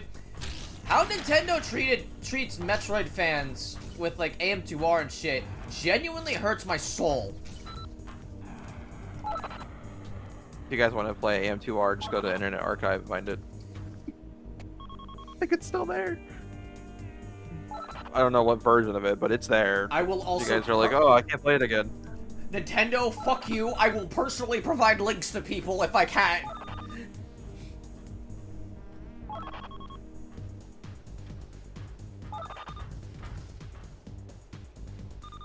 I mean, yeah, no, Sega is really lenient, and like Sega will fire their fans.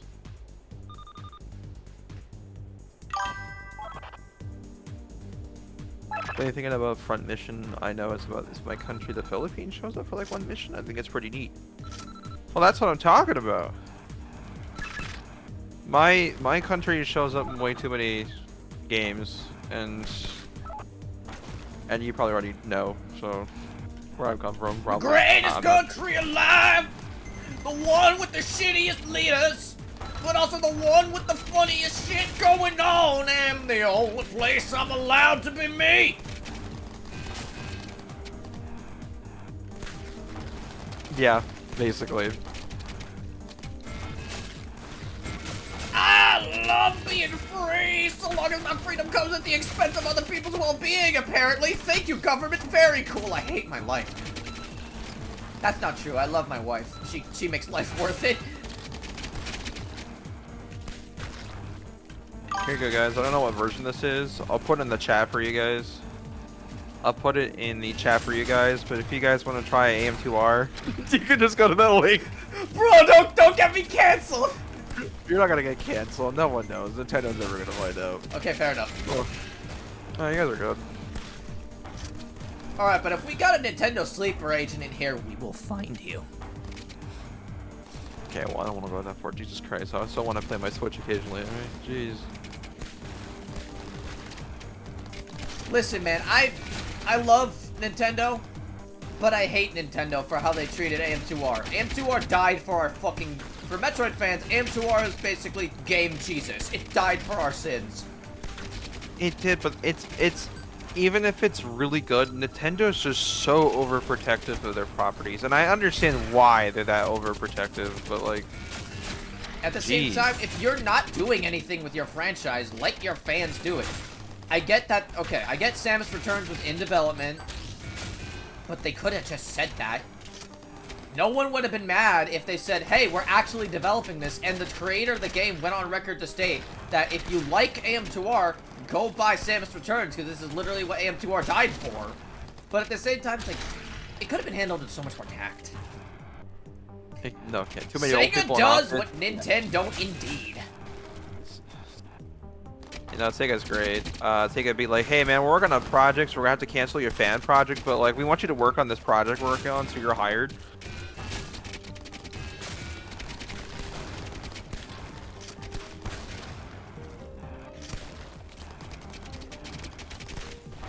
Now, if only that Crumbsoft would hire the friggin' Elden Ring co-op dev, or the Armored Core co-op mod creator, so we can Oh, no, actually...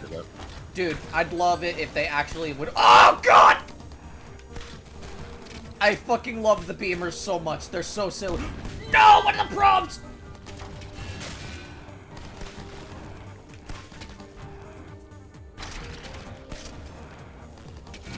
Yeah, the Switch being not region locked is incredibly helpful.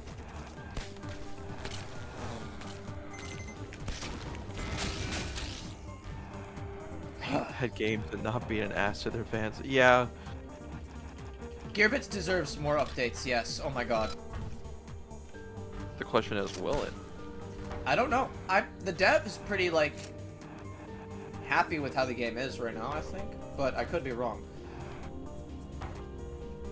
Do they have a Twitter or some, like, site? Yeah, but they don't post them.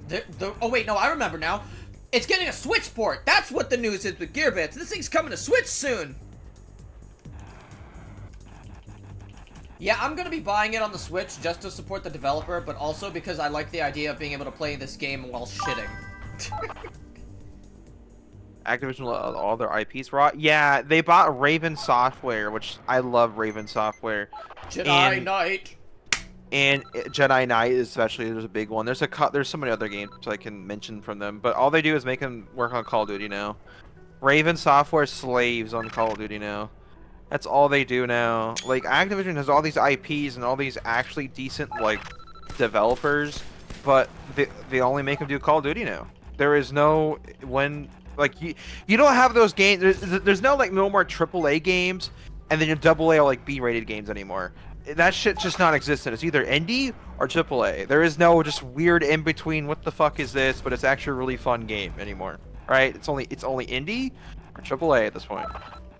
And indie is awesome. That's basically the B game at this point. And they're great. But do you remember that era, guys, where you had AAA and then he just random games from, like, Raven, for example, just of course out of the blue?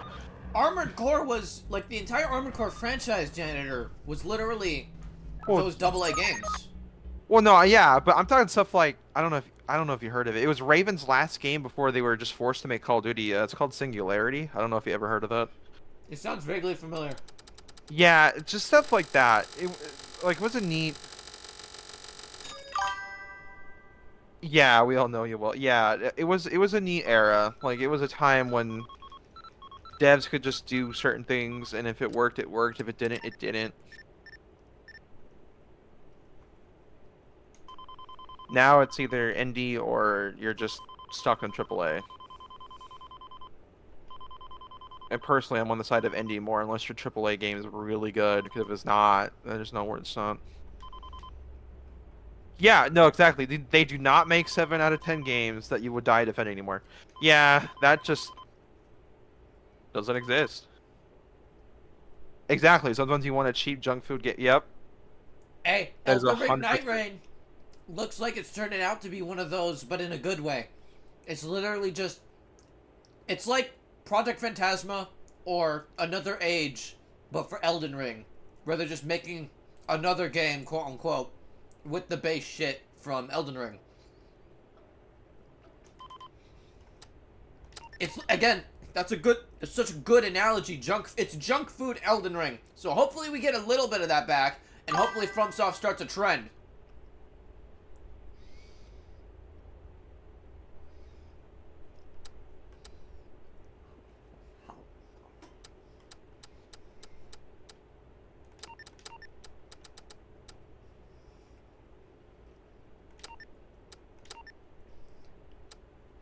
God, I remember. It's so weird to think about this stuff. Like,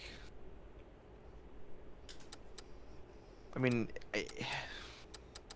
remember those junk food superhero games used to come out back in the early 2000s? Ultimate Spider-Man. Ultimate Spider-Man's really good. Spider-Man 2, though, that's a classic. I'm not gonna say that's junk food game. But the first one, you know, like the the first one's like, okay. Shrek 2, the game, yeah, stuff like that. Delicious mass-produced slop. Yeah, but like... It's like a triple cheeseburger from McDeebles. No, exactly. So, you know, like, there was a charm to things back then, even if it wasn't, like... didn't have to be the greatest thing ever, but it just had to be fun. Like it had to, you know, charm. It was slop, but it was slop that someone clearly cared about making. Exactly. Do you remember I know you're more of a PS2 and a GameCube kid, but do you remember Brute Force? No, I do not. Okay, so Microsoft was trying to make the next big Halo. This is way before Gears, by the way. They were trying to make the next like kind of big Halo, so it was another like sci-fi game. It didn't do too well, but I don't think it was that bad, from what I remember. I mean, it even got one book, which I was surprised to think about, hear that about. But it was interesting. Like the devs cared enough about the world. I don't play sports games. That's fair. I don't really play sports games. Neither do I. don't. Unless you want to count racing, that occasionally maybe I'll play a racing game. But like, if you don't count that, then yeah, I don't play any.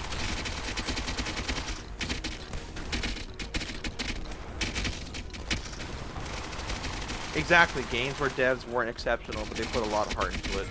Yeah, we just don't. You don't get that anymore. You either have to be exceptional or you're a corporate drone making a product, not a game. NBA Jam was pretty good. I can. That's true.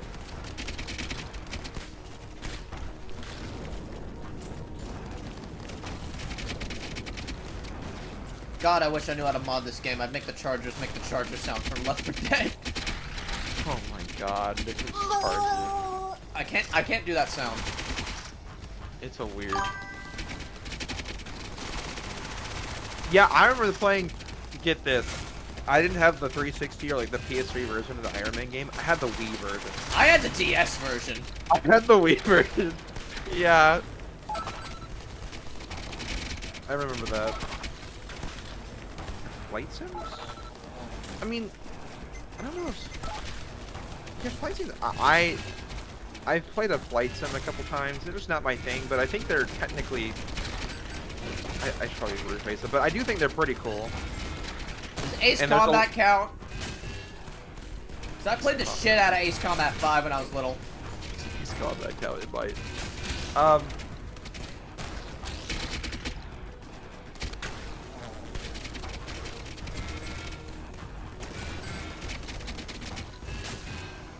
Yeah, the Shaun White skateboarding game. I remember that. I think Shaun White also had a skateboarding game. Oh, you know what? You know what? Actually, take that statement back. The sports game I would maybe play here and there is like Pro Skater 1, 2, 3, or 4. I fucking love Tony Hawk Underground. I remember Underground. I didn't own it personally, but I'll go over to a friend's house and play some of that stuff. Kaboom! So with I don't know if it's I would say I think it's a remaster with the if you get the deluxe edition of the remaster of Pro Skater 3 and 4 coming out, you get the, if you guys like Doom, you get to be the Doom Slayer. You can be the... Which is not the first time Doom has actually collaborated with Tony Hawk. No, it's not, but I just think it's funny. Doom guy's canonically a skater. Well, what's it? Skateboarding around to bring back the colorful leader.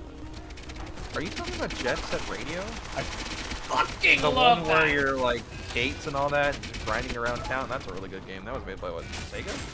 Yeah, and I think it had the same audio guy as Sonic Rush. That would make sense. Sonic Rush is good. Sonic Rush is so good. It's the first Boost game, but like, oh my god. The soundtrack alone, I think, is worth impressive entry. That does sound familiar. You have air combat for the... Oh, damn. Ugh.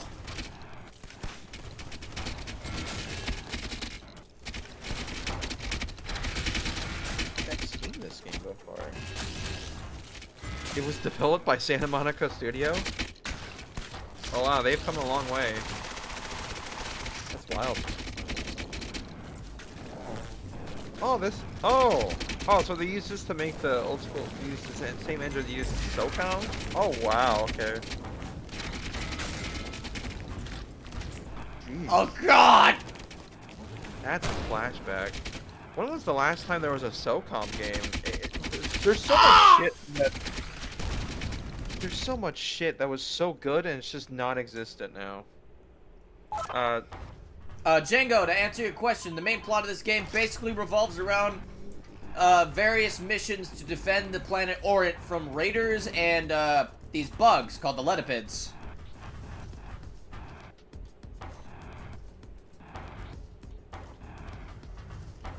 It's not like a very plot-heavy game, but that's part of the appeal. Again, it's like the old Armored Core games where it's like, you're just here to shoot with your mech and have fun with your mech. You're not dealing with annoying, stupid coral waifus talking in your head and sighing constantly.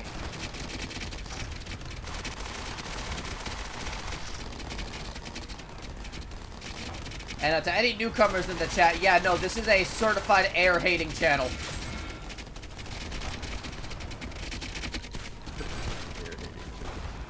We burned Rubicon twice. You want Isaac from Dead Space to be in it? I mean, they would have to, like... That's gonna be hard for them to do, considering they would have to ask EA if that's okay, and knowing EA, I don't know if they would be okay with that at this point. Also, Django, don't you know? The ancient enemy of the giant robot will always be bugs, as dictated by great and mighty Robert Heinlein. In, what was it, 1954? 1959. The 59, that was close. Bugs and Mecha have been permanently linked together.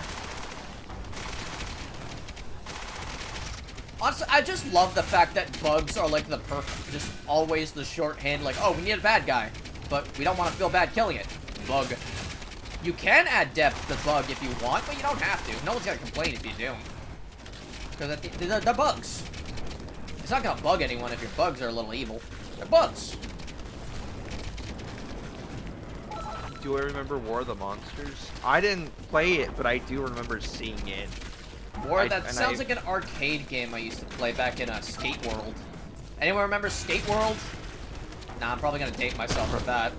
No, it was a really fun. It was a fun, like, it was like imagine something like Godzilla Unleashed. Like, so it's like that type of game. Those games were actually really fun. We should have more of that kind of stuff again too. That would be really fun. Like, can you imagine like hook up your controller on your PC and just playing that with someone online? That would be fun. Honest to God, just destroying the city and all that kind of jazz. Yeah, War of the Monsters was like, I never really got to play it. I've seen it. I looked at videos online. It just gives me those old school like Godzilla Unleashed kind of vibes. You know, the old school ones too, just like that. That stuff's really fun. It would be really cool to have some of that stuff again. There's just so many like ideas and games. Like, we can, I mean, it would be recycling.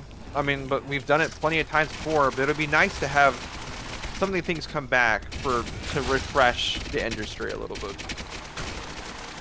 Honestly, a good Godzilla game would fuck really hard. Oh, hold on, what was I gonna say? Oh yeah, Retrograde TV. PETA also makes for a really good bad guy, actually, as proven by Pokemon. Those hypocrites make for great villains.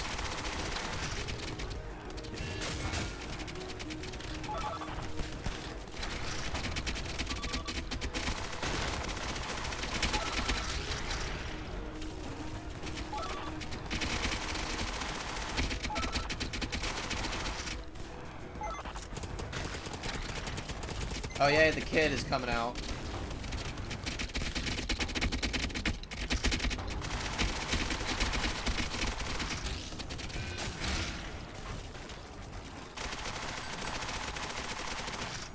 Man, it sure is nice to have a machine gun that actually works and doesn't stop firing, like, you know, every 12 shots. Armored Core, Last Raven, and Nexus.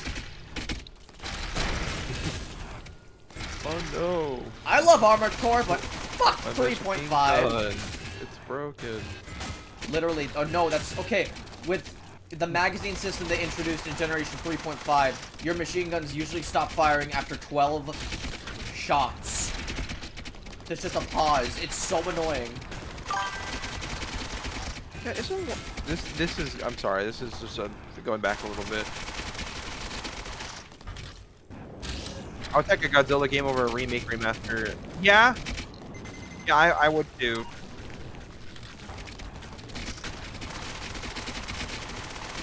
I mean, hey, I mean, it would give. I'm gonna throw out a joke out here. It would give fucking an excuse to make a MechaGodzilla video. I would love to make a MechaGodzilla video. That would fuck hard. Yeah, it.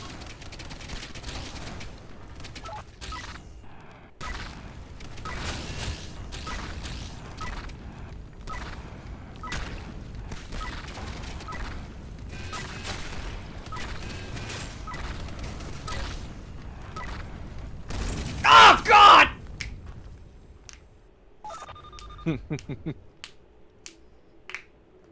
You open your eyes to see a vast metallic surface. It's too far to touch, but you can see lines on the corrugated metal sheets. It's a ceiling. A metallic ceiling of a steel hangar. Feel something hard under your back and something a little soft under your head. Looks like you're laying on the floor of the hangar. Someone dragged you out of the cockpit when you got shot down. Doesn't seem to be much pain. Maybe you just don't feel it yet. Better enjoy yourself before it kicks in. Renegade leader, to answer your question, Kiru. Kiru. Oh my fucking god, Kiru. Kiru Best is MechaGodzilla. Kiru is really.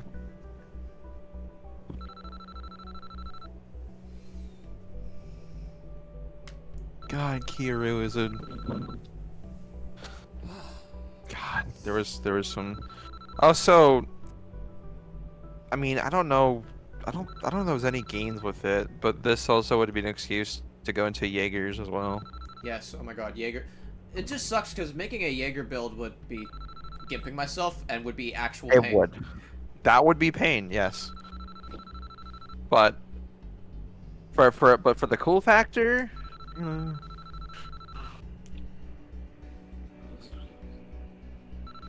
they're already remastering the. Yeah, Naughty Dog is. They're on some stuff. I don't know what's up with them, or if it's Sony bickering them, but it's weird to have something get remastered when it hasn't even been out for that long. That kind of just doesn't make any sense to me. It should be just be an update or just release. I don't know. That's.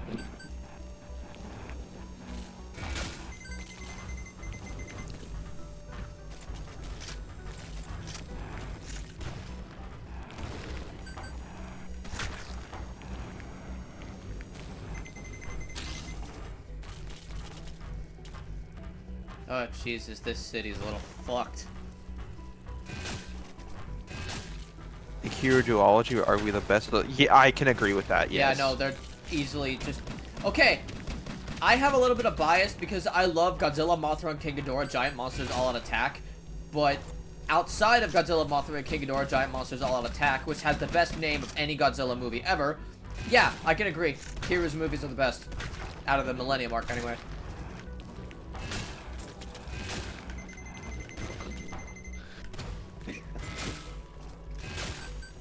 I don't know, what say you, Janitor? How do you feel about Godzilla, Mothra, and King Ghidorah, Giant Monsters All Out Attack? I mean, it is a banger title. I haven't watched it in so long. Like I haven't watched a lot of Godzilla stuff in so long. Like I've seen the recent Legendary verse or whatever they're calling it now, but I haven't watched some of the older ones. Is it Monster? I haven't watched it in a while. I have watched those more recently, but I haven't watched any of the older stuff in so long, and I'm tempted to just to rewatch some of it again. It's been so long.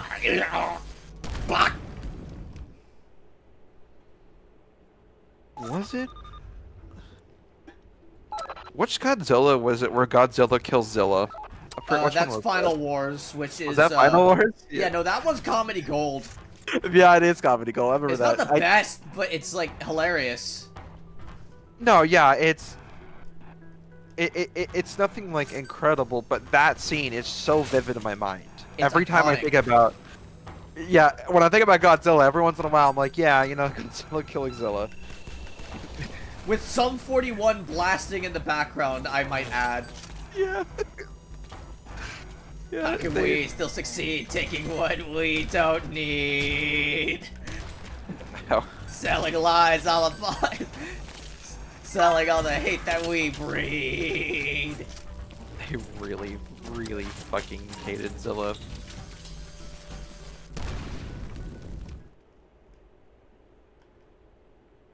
I mean, that's fair. You know, I like how they made Zilla technically canon. They just said, yeah, and then they kill Zilla off Violently. Violently because they were really pissed off about it, especially how. I mean, I'd be pissed off too. I would too. Like, I don't think Zilla's a bad creature. It's just not Godzilla though. But it is Godzilla cool in the to series look at. proved that Zilla as a character could work. Oh no, definitely. But it's just. Was it Roland Emmerich? Just wasn't a fan of Godzilla, like or anything like that. Why would you choose to adapt it then, man? Yeah, have you seen the Stan Winston what he was working on before they gave it to Roland Emmerich for the Godzilla movie? Like I think so. Yeah. Did you hear about how they tried to make Zilla sexually attractive? No, but that's really weird to hear. Yeah, no, that's the design philosophy that was going into that movie. Yeah, Godzilla. Let's make him fuckable.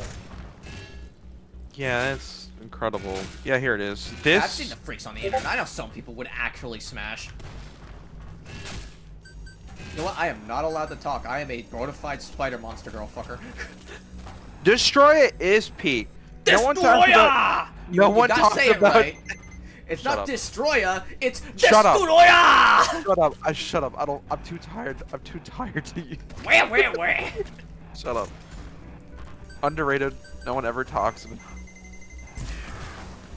Now, Godzilla versus Destroyer traumatized me as a kid. Oh my god. Seeing Godzilla Jr. die and then seeing Godzilla die on top of that actually scarred me to the point where I couldn't sleep for a week after seeing it because I'd just cry because I'd be that sad. Why did you hear a Discord ping? Reasons. Wait, was there a Discord ping? Yeah, I sent you something. Oh, I couldn't even hear it over the chaos. That's funny. Thank you, chat, for being my reminder system, I guess. 1998 Zilla is a better remake of Beast from 2005. Yeah, it is. It honestly it is. But I still like Zilla for what it is. Like, if you can take away of not like it not being Godzilla, it's pretty good. But just because it's associated with Godzilla, people are gonna be like, yeah, this is bad, which is fine, and I can understand that. I personally think it's okay, but is it Godzilla? No, it definitely isn't. Oh, I got it! I got the achievement! I don't gotta do the whole game! I'm still gonna do the whole game with the Mirabilis. Well, actually, chat, since I got the achievement, should I keep going through the game with just the Mirabilis, or do you think now I can free myself up to use whatever Gearbit I want? Was it as bad as when Optimus Prime died in the movie? Yes, it was. Oh my god. Jesus fucking Christ, when they killed Godzilla. They killed Godzilla. It was like when Superman died too. Are you in for a good Eastern style mech VR game? That'd be pretty cool. That would be nauseating. It would be, but like... Armored Core 4 answer in first person. Enough said. No, he's not... I don't think he's referencing Revenge of the Fallen, Django. He's referencing the original 1984. In 1984, when Optimus Prime was first murdered on the big screen, children were traumatized to the point where there was one account of a child locking himself in his room for a week straight in his closet mourning Optimus Prime. Yep, and then they brought him back because they didn't realize how kids were attached to Transformers, and especially Optimus. I don't care if I throw up everywhere, it's better than being slow. Listen, okay, part of the reason I give so much shit to 4 Answer is because I literally almost threw up trying to fight White Glit. Yeah, okay, I'll just say it straight up. Bucket Buffoon is not built to be a lynx. I'll admit it. Am I a raven? Sure. Lynx? No. Okay, it's like that one Bocce the Rock edit where she's in an F-18 and the Freebird's playing and she's like dying. You know what? This is random. You know what game I think would be really cool to have back? Which game? I know some people wouldn't like it because how slow it is, but Steel Battalion. Explain what that is, because I've never heard of that. It's made by Capcom. It was for the Xbox. And it requires this large controller. I mean, it's got joysticks, like a throttle handle, like a radio channel dial, like it switches and eject button, like 3-foot pedals. Like, I mean, it was huge. And basically, the game is you're in a VT, which is like a vertical tank, and it's basically like a giant bipedal like mecha. Huh, I'll have to look into that shit. Yeah, I could send you the controller, what it looks like. Like they sold it like this, and then the series died because I think it died because they had a DLC for multiplayer, which was fun. But when the 360 came around, Steel Battalion wasn't been touched in so long, and then they're like, let's make a Steel Battalion for the Kinect, so you don't have to use a giant controller, just use your hands. And you can imagine what happens with that. Fair enough. It died because they used the Kinect.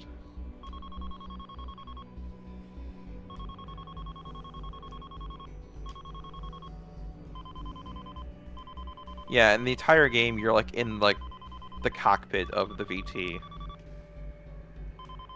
I think there's different VTs too. I don't really remember the story, but like, every time I look at the game, it's really cool. Like people still get together at conventions or big parties and play this game like LAN multiplayer, which is a cool thing to think about. Because this game was going to be built on I remember this game was going to be built on the PlayStation 2. And then when the Xbox became available, they switched to it because, you know, the Xbox had to basically, quotations, you know, the system's great, like better technical power, etc. components.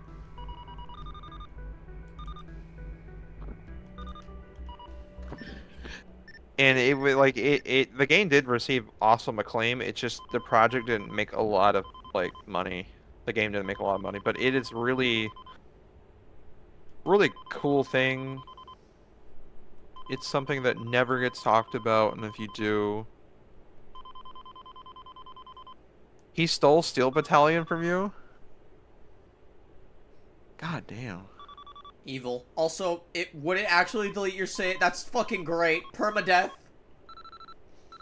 I don't remember that. That's wild. I've always wanted to play it, but I never have because I vowed to myself that if I ever were to play it, I want like the whole setup. Like I want to play the game as intended. I don't want to emulate that. I want to play the game as intended. It just seems so fun.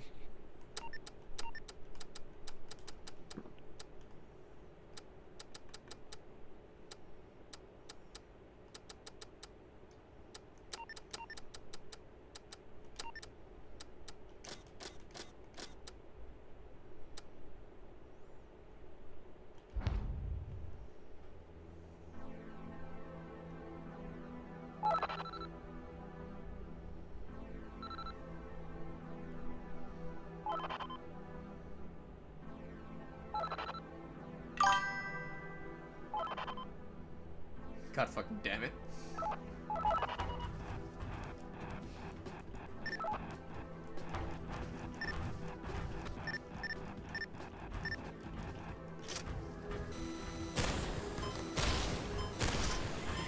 Yeah, I don't know if I could pilot a mech in VR talking about that. There's no way, I don't think I'm ever... Because I've been on VR, obviously, and I've done stuff, but like, a mech on VR just sounds like... I don't know if I could do it. Then again, it's probably just me practicing and just playing it little by little, getting used to it, maybe, but... I don't know. White Glint is so fast and so white from all the cocaine he sniffs. Yeah, that's true.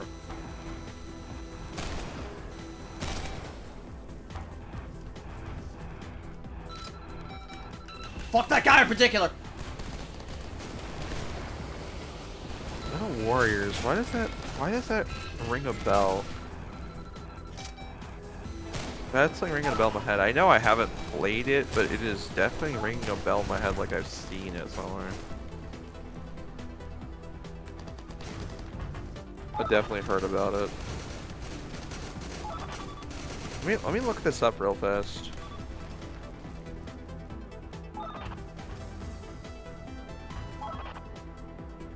It's a side. Oh, it's definitely Mecha. It is a side-scrolling action platform running gun video game developed by LucasArts. This is made by LucasArts and published by Konami exclusively for the Super Nintendo. This was made by LucasArts. God damn. Okay. I mean, to be fair, LucasArts was bangers back in the day. Like, they knew what they were doing, so maybe I'll try it out sometime. Oh! That games are the logical next step to VR flight games.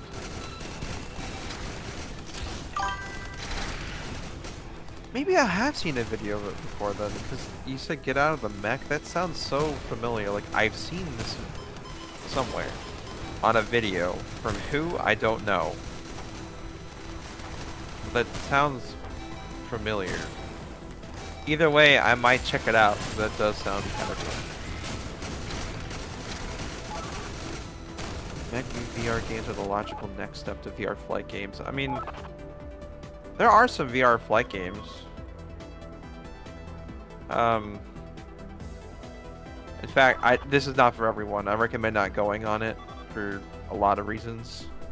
Just trust my word on it. But I know VR chat has a lot of like flight worlds. Like, people have made like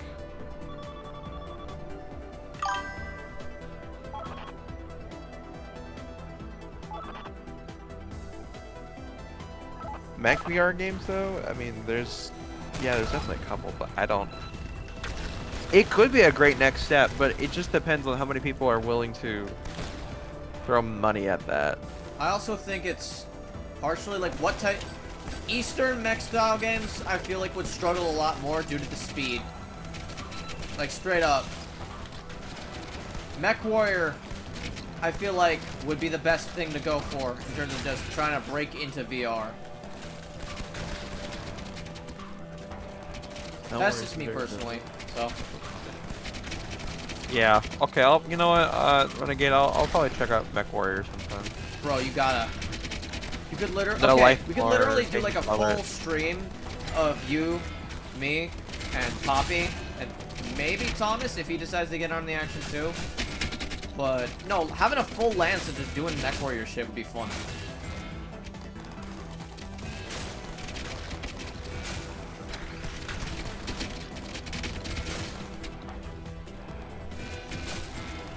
Gen style AC would be epic. I mean, he has. Bucket has streamed like AC1, AC like 2 and 3 and all that before on this channel. If you want to see that sometime, just let him know. I do polls frequently to see what I'll stream next, and old AC usually wins. It had a VR game in the early 2000s. Really? Did it? Do you know if that was even, like, was that successful at all because of how early that was? Like, do you remember what year that would have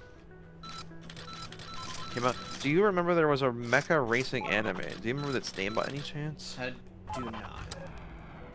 I did. I can't think of that. A mecha racing anime. Nothing is coming to mind, Same. but if I saw an image of it, maybe I could, maybe.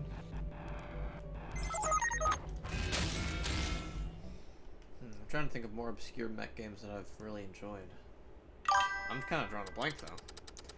All right, more penguins. I was glad to have you here. You do everything you can to stay safe out there, man. Have a great night.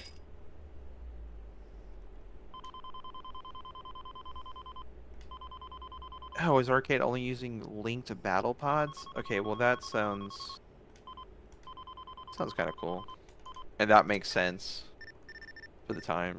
GPX, yeah, that makes sense for the time. Oh, nice. From now on, every time I go on a mission, my cockpit will be rigged with a bomb. I have the detonator. Don't do what I say. I'll press the big red button and I'll go boom. Of course, you have nothing to worry about if I behave.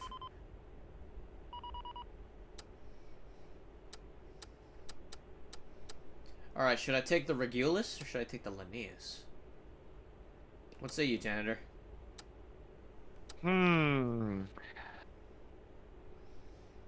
This is a hard one. What do you prefer? Usually I go with the Linnaeus just because he's the closest I can get to scraps, but the Regulus has a really good camouflage color scheme as an FCS level of 5, and in general is a heavyweight, like in terms of just what it can carry. This can carry more gun. This just goes medium a little more. Do Regulus then. Try it out. Gotcha. Go ahead. Yeah, Regulus, because why not? The Battlepod still exists in Houston. Huh? The company that also still brings in the gaming cons. God damn, okay. I miss those Battlepod. I remember playing on one of those when I was little in a Chuck E. Cheese. I thought it was a Robotech game because, you know, that was all I really knew.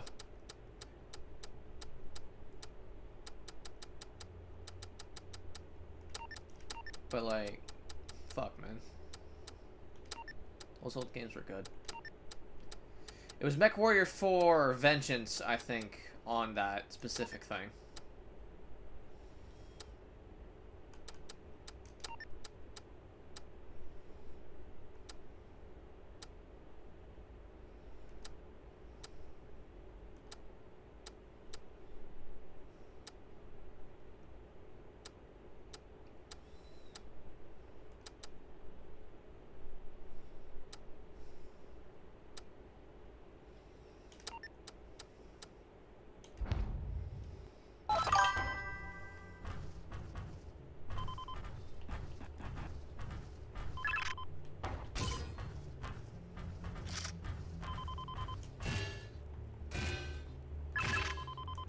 If I drop the arm for more than 5 seconds, my suit explodes. This is why I only brought 2 weapons to this one.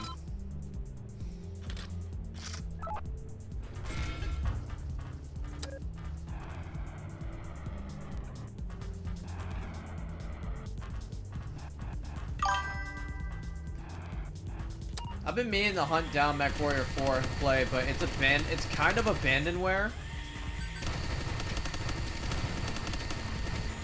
My only real experience with it was at that Chuck E. Cheese. I frequented it, mind you, but still. I can't really say I've truly played it if I've only really experienced it as a little shit in a Chuck E. Cheese. And I mean, I know Mechwarrior 4 Vengeance is abandonware. So you could, I don't know how you feel about that, but you could go ahead and download that one. That is abandonware. No, yeah, it's just I gotta actually set down time to actually do it. And between, like, you know, the preoccupation that you know I've been having to deal with, combined with video making stuff. Yeah. Yeah. Okay, I mean, that's fair.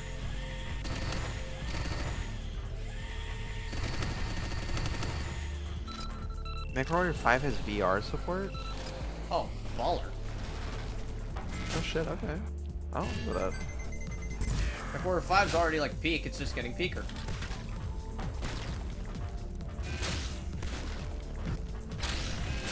Oh god, I exploded! Okay, you know what, maybe let's not bring the hand Gatling, this thing sucks ass. I'm tempted to just bring the heavy cannon, but I also don't want to admit defeat. That's fair. But at the same time, the Regulus is literally built to hold heavy weapons, so I'm like, it's like tempting. It's tempting, man.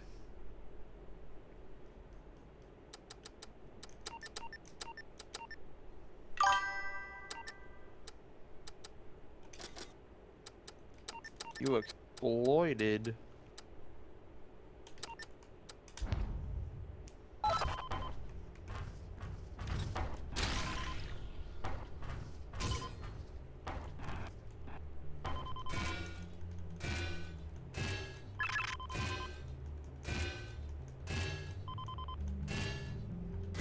Oh, wait. Does the Regulus has a heat hawk? Ah! Ah, I just noticed that. I love that. What the fuck? That's cool. You have the disc somewhere? Yeah, God, I remember when games had discs. I used to have some, but like for certain things, but oh god, no, I wish I still had them. Yeah, I mean, I know all that stuff's either on like you can get on like abandonware, or you can just find it on an internet archive. It is an hassle, though. You know, I'm sure people would love to pay money for them if the fucking not devs, you know, the owners of the game would actually just release them. Oh, I know, but no, that's not how that really works. Not anymore, at least.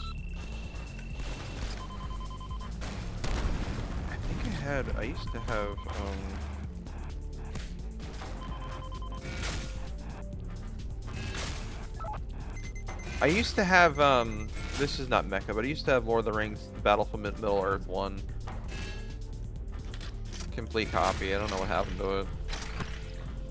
That's a fun game. I don't know if anyone's played that or cares to, but it's a Lord of the Rings RTS. Oh.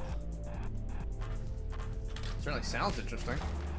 Yeah, and then they had a sequel, which is, I don't remember if it's better, but it has a Witch King DLC, and you get to play the Witch King and all that. That one's really cool. Sorry, this is kind of a non sequitur, but the music in this segment is a fucking bop. Oh no, it's definitely a bop. I want 9 Ball to return to AC6. Well, we're working on it. Well, it's mainly just a matter of I gotta finish doing the art for that video, and then also I gotta actually sit Poppy down to record for that video. Because this is gonna be one of her first like proper times like voice acting. And it's just, you know, I gotta hype her up for it. We are planning something for Zaku Day. I don't know if it's gonna come to fruition fully, but there is plans for Zaku Day as well. So Zaku fans, you're getting a little more love. And a little bit of reused art assets, because I'm lazy. I am so... This has got nothing to do with that. I hope that goes well. I just saw... I'm sorry, I just saw Monolith, and I feel really bad for them. Oh, those were the fucking people that made Blood, man. And Shogo, Mobile Armor Division. They did Shogo, they did Blood, they did Aliens vs. Predator 2. They did Fear. They did Shadow of Mordor and all that, and yeah, like they did a lot of good stuff.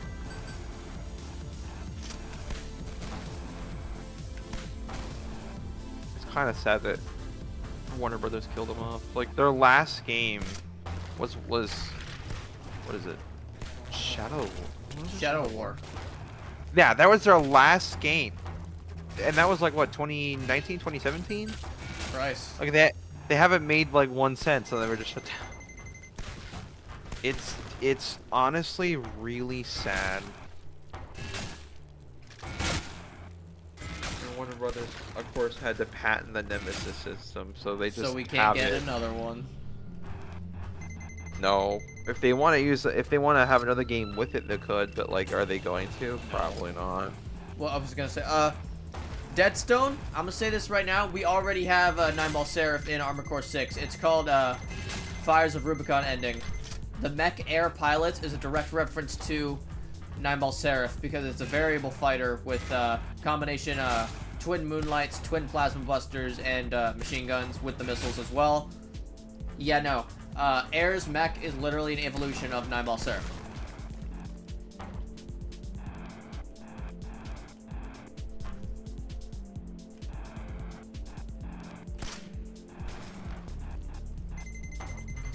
Shogo was ahead of its time, but it was also very much a victim of its time. The technology limited what it could do in comparison to its contemporaries, I feel. Also, just the fact that Monolith was better at making first-person shooters than mech games. They were. I mean, like we said earlier, like Fear, like at least Fear in its DLC, the first Fear, Blood. It's a shame Blood never got a sequel. honestly. It did. Shut the fuck up. It didn't. Oh, well, if you want to be like We that. no. Blood never got a sequel. No, it didn't. And then Alien vs Predator 2 is really good. Monolith was cooking.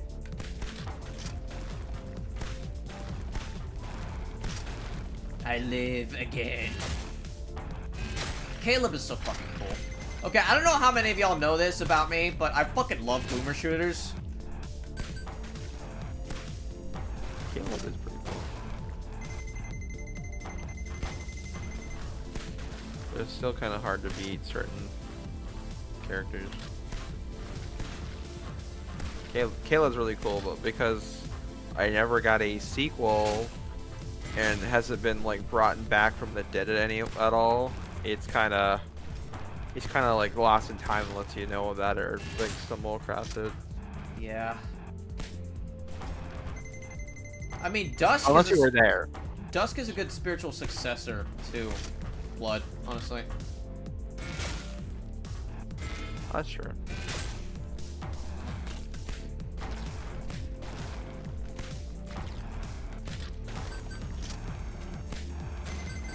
Just like how Gearbits is a pretty good spiritual successor to Armored Core, and the old Armored Core games. Because I love Armored Core 6.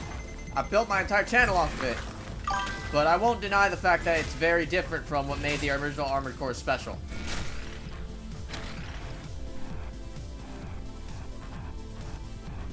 Wait until 2045. Why did I explode?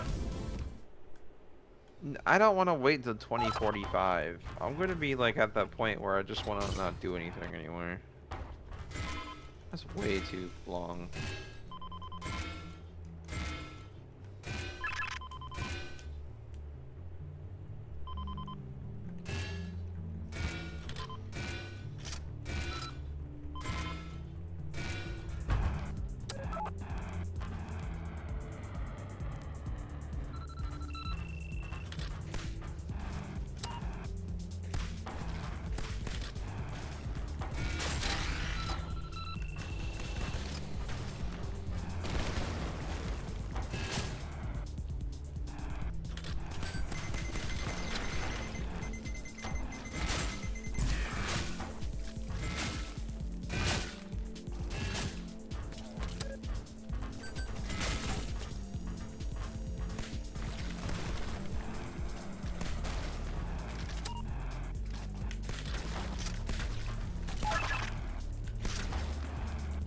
Oh yeah, let's conserve ammo. Look at all these ammo fucking drones. Let's conserve ammo, yeah. Conserving ammo.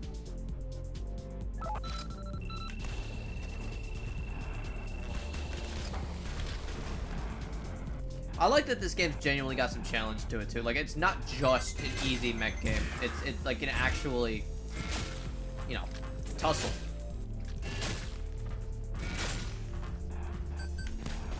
Like, he could have just gone and made it like a complete power fantasy, but he didn't. I appreciate that. I mean, that's fair. I understand the appeal for some of like just the full type of power fantasy thing, but I've always been like a guy that likes that struggle. Janitor, you know me. You've known me for years. Talking about Doom the Dark Ages power fantasy. Good thing there's those sliders that can change like difficulty a little bit or make things faster or slower or harder if you want it to be. In what? So that's on the Dark Ages. Doom the Dark Ages. Oh. They said the game is a power fantasy game, but so they're gonna have the base difficulties, and then there's gonna be sliders if you want to make things harder, faster, etc. So More enemies. Basically, it's like they don't want to balance the game, so they're fine. Do it yourself. No, it's they balance the game, but if you think it's too easy or you think it's too hard, you can change some things. You're on your own. But they already have they already have the whole game balanced. They're gonna have the normal difficulties. They're just adding sliders if people want to customize their experience. So, if someone starts complaining about the game's too hard and they modify their sliders, well, that's on them because you modified the slider. You made the game harder on you. So it's for a more customizable experience, which I think is It's not a bad idea. Like, if you want to, like, go in and just, you know, slaughter hundreds of things, you know, and make it easy, you can, but that's not really that fun, I guess. I get you there. So, I could understand, like, I want a certain amount of demons, but I want to make them harder. That's fun. Or, hey, I want more demons, and I want it to be even harder because of it. That would be... WB could go bankrupt? Yeah, that's true, but they're doing pretty well. Iron Soldier? I've never heard of that, but I remember the APB series on... There was an Aliens game on Jaguar, right? I remember that.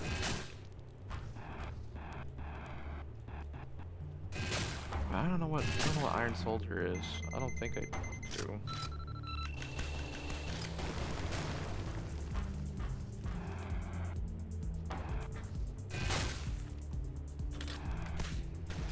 Come on, buggies. Cluster together.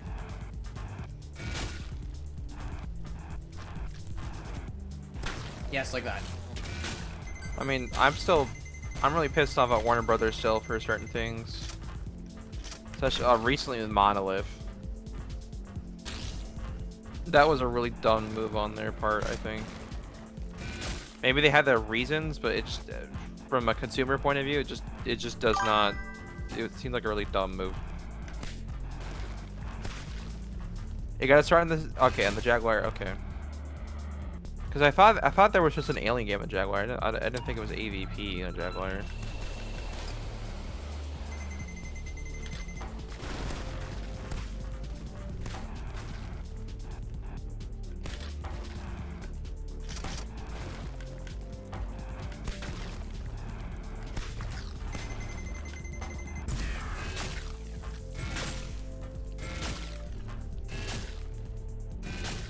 That reminds me, quick question, guys. Other than mecha stuff, what other things do you want to see on this channel? Is there anything else you would actually like to see? I know that mostly it's kind of mecha right now because everyone really likes that, but is there actually anything else you guys would like to see occasionally? On the top of my head, and I don't know if this is going to appeal to anyone, but fantasy biology is still something that's definitely going to be on the channel at some point in the future. Because I'm currently cooking up a script involving the frostbite spiders of Skyrim. Janitor, you've heard me rant about them. You know what I'm about. Oh God, yes. Don't get me. I can't talk. Do not get me started on that. All right. Well, this time it's going to be, you know, animated or machinimated, I guess.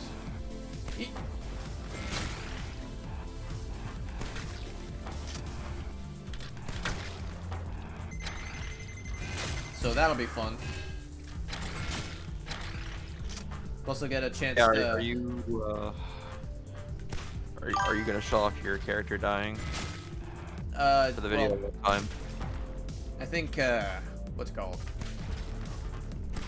I don't know whose ass is gonna get kicked by the spider. Part of me wants to make it Grayman just because it's fun bullying the little shit. But at the same time, it would also be funny if it was me. It's just, I guess it's really a matter of what's funnier. Like beating the shit out of an edgy, short dark elf, or beating the shit out of a caffeinated werewolf. Alright, that's fair. Dad, you want to see Legacy of Kain Soul Reaper? I've never even touched that. I haven't heard about Legacy of Kain in years. I haven't heard about that in years. Like, no one just... Wow, that is a blast to the past. Other than AVP and Jaguar too. That's also a blast in the past. Wasn't expecting that to creep up on me. It's wild to think about.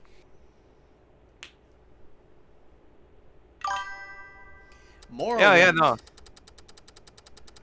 Oh, there you go. Morrowind? Morrowind is definitely going to be on the channel at some point. Like, just for streaming's sake. You're gonna do a stream playthrough? Just stream your game, just doing stuff? Yeah, I think just a new game. That's fair. As much as I love it, I still actually really suck at it. But it is such a blast. Oh, I'm sorry. awesome! We're gonna be set in our mech to shoot up some striking workers. Oh, it really is Armored Core.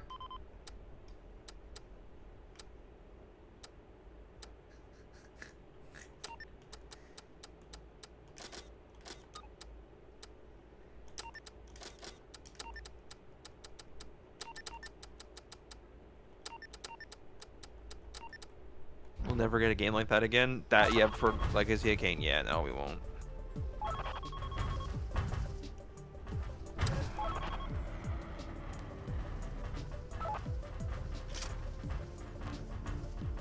The whole trinity of obscure PSX games that got released in the US. Crazy Ivans, Space Griffin VF-9, VF-9, Kalik DNA Imperative.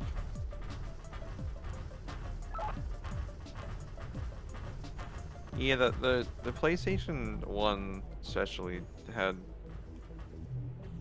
a lot of obscure stuff. But I think that's a good thing though.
Forgive me for going quiet. This is actually one of the harder missions of the game. I kind of got to lock in.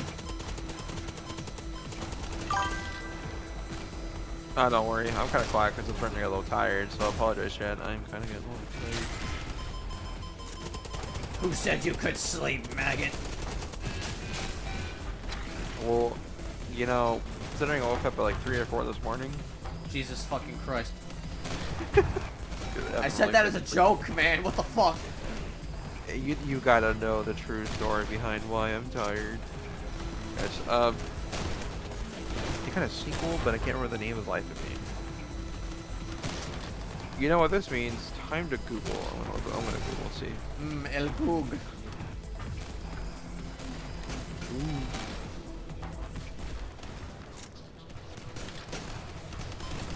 Oh god. Oh, Epidemic. Which is Kalik the Blood Tube Reason of Madness in Japan. So it's I cannot talk. Holy shit! You know I'm gonna stop talking now. Nah, you're good. No, I'm tripping. My stutter's coming back, and I absolutely hate it. Dark Messiah, Might and Magic would also be a great game for Bucket experience.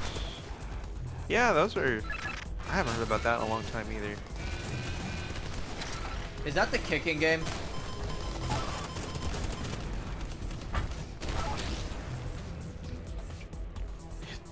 The kicking game.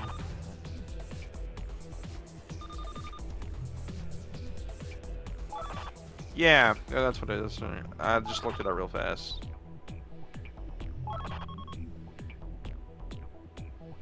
Weird how they changed the name in the States unless they were trying to... But then again, you know how it is. They love just changing the name of things, even though it's a sequel to something.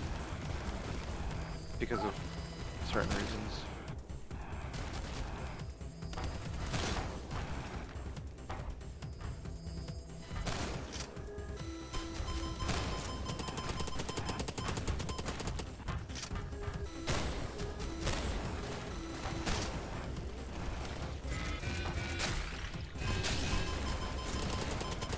I fucking love that you can shoot down the missiles. I'm sorry, that's just so fucking cool.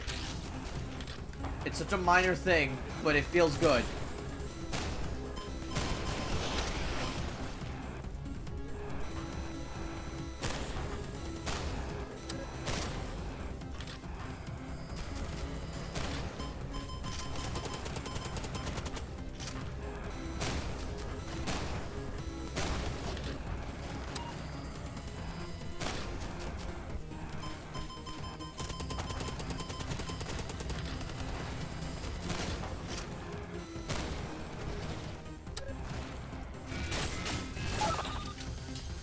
we tied!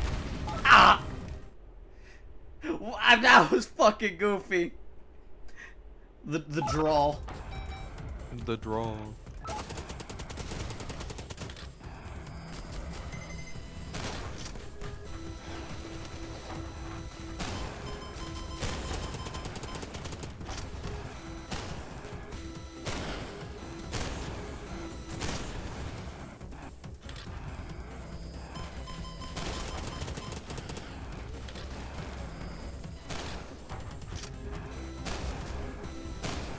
You know, I forgot, I don't have...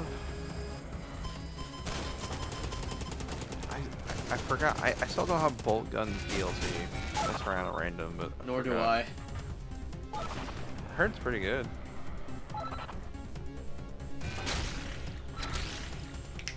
Bolt Gun was just peak in general. I know, people had a lot of things to say about it. Bolt Gun had like the weirdest reception. It was either you loved it or you didn't like it. Like that is the reception Bolt Gun got. There was no in between. I swear. It's either you liked it or you didn't like it.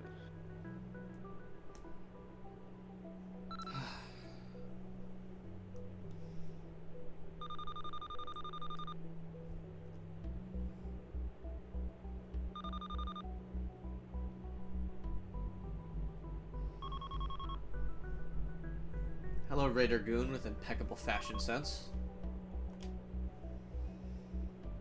Oh, there was the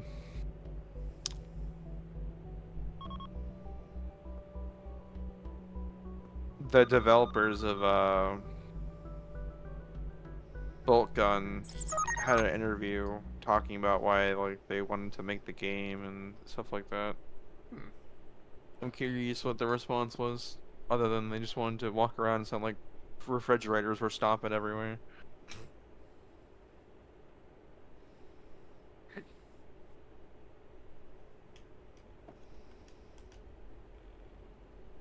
Chad, do you know what we're talking about, or do you guys need context?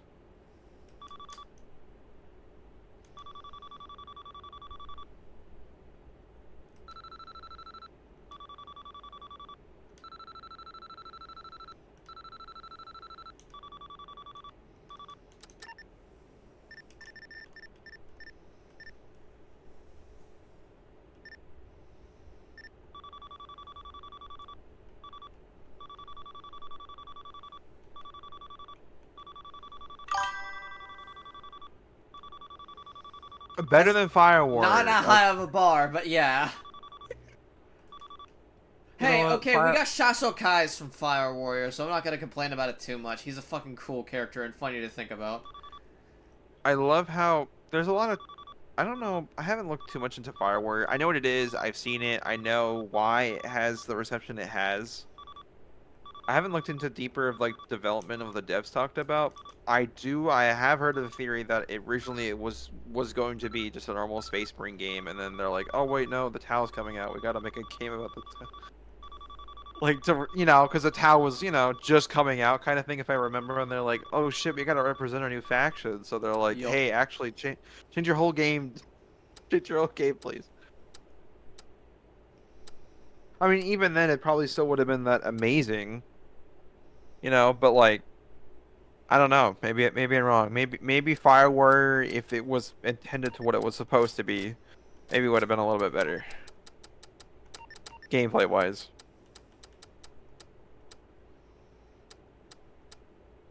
But I could be wrong.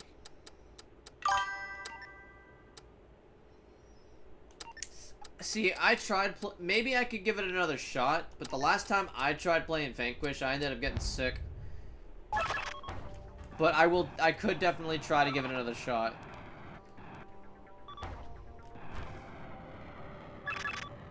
Tossing the Tau and cash it on Halo. Yeah, you see, everything that ever tried to copy Halo, especially at the time, just kind of fell on its ass. The only thing that could really kill Halo was Halo. Not even that, it was Microsoft. Hey, you should... Frank O'Connor. You know what? That's who I bought. Yeah, Halo killed Halo. Frank O'Connor. making some very strange decisions with Halo 3 that eventually led to what the weird shit we got now. I miss when Halo was good. Halo Infinite just ain't it, Chief. And it's not 100% it, but I do think they were going in the right direction though with it compared to the other two. Oh yeah, it was objectively better than Halo 5 in terms of just gameplay, that's for sure. Or brought back the classic formula because everyone was screaming about this isn't like the classic formula. So they tried to do a blend. Also, what I thought was really interesting though is the blend of armor abilities and equipment together. No, yeah, that was cool as fuck. That was a really interesting thing to do. And again, like with armor abilities, you gain the fucking... Whoa! You gain the perk of, like, you don't have to build the game around the abilities entirely. True. I will say, as much as Halo 4 isn't the greatest, I do like the Mantis. Same, I miss the Mantis. The Mantis is something I like a lot, and actually I wouldn't mind it coming back, but I don't think it will. Reach was the last good Halo. I can agree with that to an extent. I liked Halo 4, but I also acknowledge that it's not the best. To be honest, the only reason really I like Halo 5 is because Buck's in it. Like, I can't really think of any really cool thing other than maybe the free content like they would always drop like every month or a couple months, like free content for everybody that added new, like they added the pro pipe back into multiplayer. Like that wasn't last seen since Reach. That was cool. Like they didn't have to do that. The brute plasma rifle in the Halo Reach update. They didn't have to do that either. Yeah, there's a couple things that, like I was cool with. I'm like, oh, that's cool. Like there's a couple things they didn't have to do when they did. Like I'll give him. Oh, and I like Grunt Goblins. I thought that was cool. No, the Grunt Goblins were beautiful, wonderful. Yeah, like they had ideas cooking. It's just most of it kind of didn't work, and it was like, what the hell? Yeah, no, it is the entire Etano circus. I'm having the time of my life.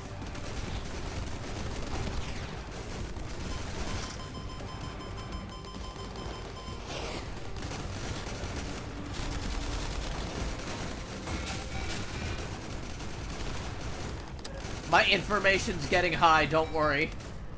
My information's getting high. Yeah, the Mantis. Yeah, the Mantis was great. I wish they would have kept that.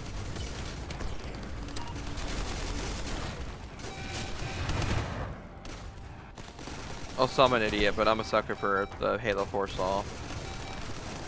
Same. That was fun. That was fun just letting that rip. Like, they had ideas when they were, like, some of those thoughts were, like, cooking. And like Spartan Ops was also a good idea on paper. It was a good idea on paper, just the way they executed it wasn't too well. Also, people just wanted Firefight back, and it obviously didn't give him Firefight, so... Which I do like Firefight a lot, but I can see why people were like, where's Firefight? Like, I remember when Spartan Ops came out, everyone was like, where's Firefight? Like, everyone's like, Firefight?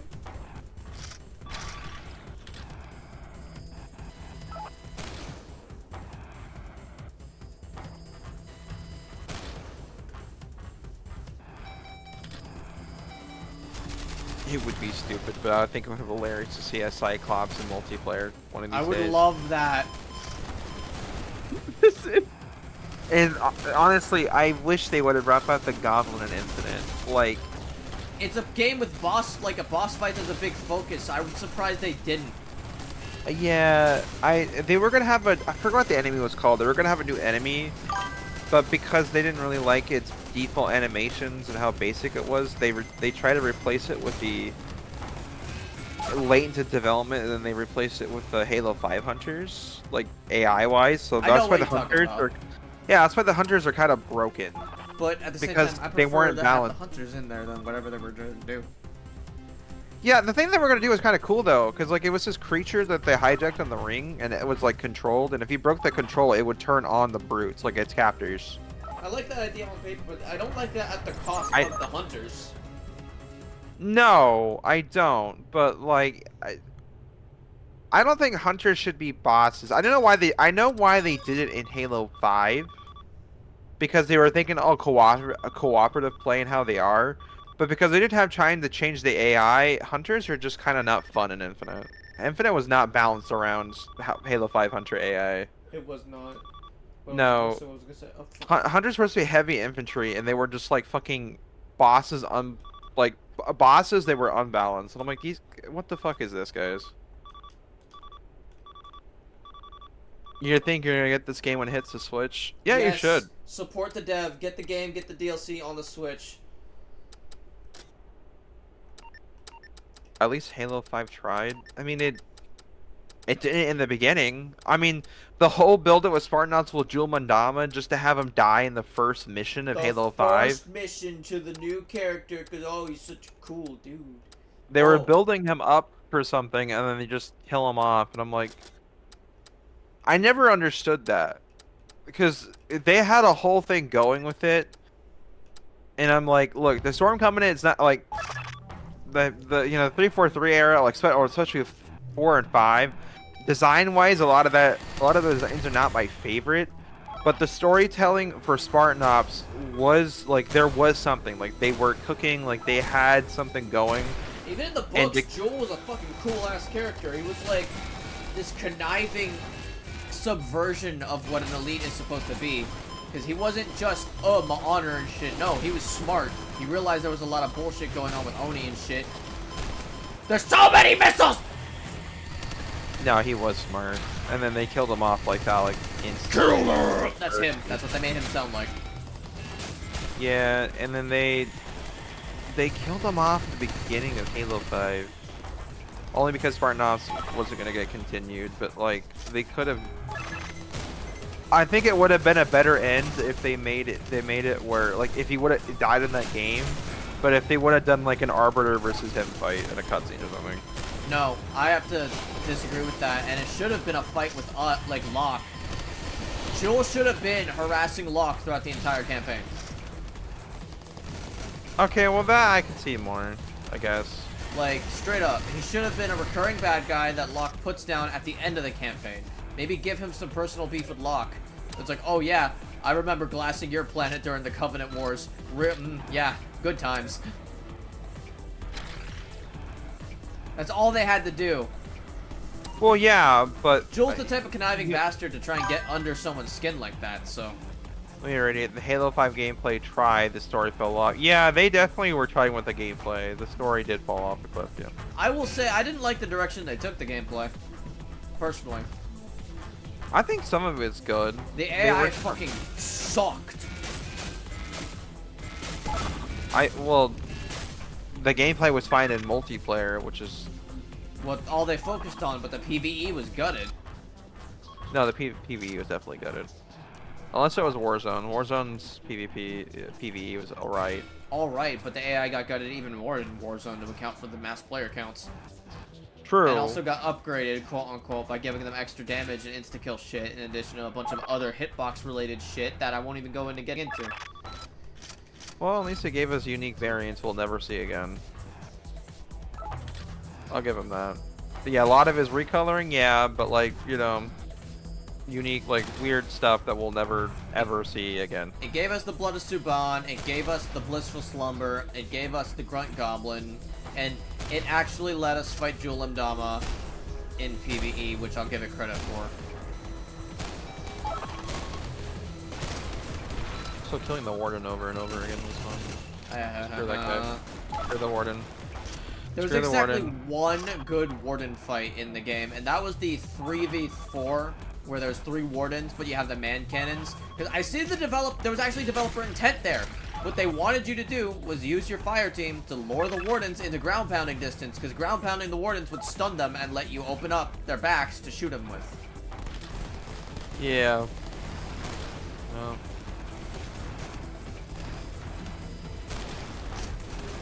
Fuck Halo 5. I will defend Halo Infinite if it means insulting Halo 5. I'm sorry, that's how much I hate Halo 5. Well, you know what? at least Chief isn't mopey anymore. Like, I don't have a problem being, like, sad, but, like, he was really mopey, I feel like. He was kind of like, oh, this and, like, Cortana's dead. Now he's kind of back to, all right, his head's back in the game again a little bit more. Like, I don't have a problem with him having emotions, because he does. He just doesn't show it a lot, but he does think about things. He does feel things. The books confirm this. It just doesn't. But Halo 5 and, like, Halo 5 especially, like, I get he's affected by Cortana, but he's so, like, fixated. He's so, like, I don't know how to describe it. Like, it's not a problem, but it's just so, like, he feels so, you know what I mean? Like, do you know what I'm getting at? Like, no, I understand. like, it's like, oh, this and that. And, like, I know he was with Cortana for so long, but also, like, he was hanging around Blue Team, you know, his, like, his family. And he was kind of treating them like they weren't there. Which is like, so stupid! Fred is literally the heart of the team. He's the, hey man, are you okay? Hey, I brought snacks, man. Hey, is everyone doing okay? That's his thing. In the books, that's his thing. He's a sweetheart. He's the most sociable Spartan too. Yes. I clocked out of Halo after the series after 3. You would have liked ODST and Reach, at least for the story, though. ODST was didn't have PvE focused to the core. It was Metroid Prime meets Halo 3, and Halo Reach. I will say this, I think Halo Reach has the best PvE in the series. It has the best AI. The elites are in the best shape they've ever been. The jackals are fun. The skirmishers are great. The brutes, actually no, the brutes suffered hard in Reach. As much as I love Reach's PvE, I'm gonna argue and say I still think Halo 1 still has some of the best AI. I can see where you're coming from with that. It is so well designed. They may not be like as active or move or etc. But I can pick out that game and play, and it's like, I don't know. Like that shit, there's some black magic making that game. Fair enough. And the sandbox was so simple, yet everything had a purpose. Like everything. I feel like later on in Halo, like a lot of things are really cool and have purposes. But the more stuff they added, the harder it was to balance the sandbox. But that just comes with the territory, though. That's just to be expected. Which is my point when it comes to Halo 5. They had so much shit to balance. They had so much variance and bullshit. I'm like, you know how much that is to balance? You know how much work had to be put into that? Yeah. I'm like, you guys like really shot yourselves in the foot with that one, bro.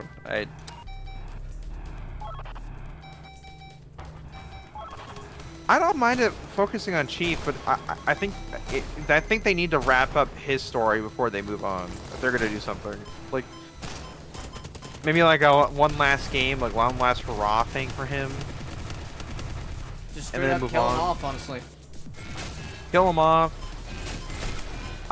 Even better, just pull a Halo 3 and put him in a cryopod again. I think that would piss people off more than killing him off, honestly. It would. It probably would, but honestly, the man deserves some rest. What do you call it? I was talking to Bucket off stream, but I think a good character to focus on next, if they were to do another like Spartan 2, would be like Jerome. Maybe like Jerome. Jerome would be really cool. You.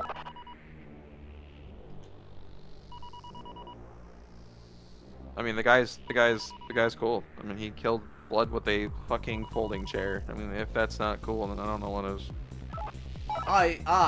Cosmic horrors beyond comprehension. Let me just hit it with the steel chair.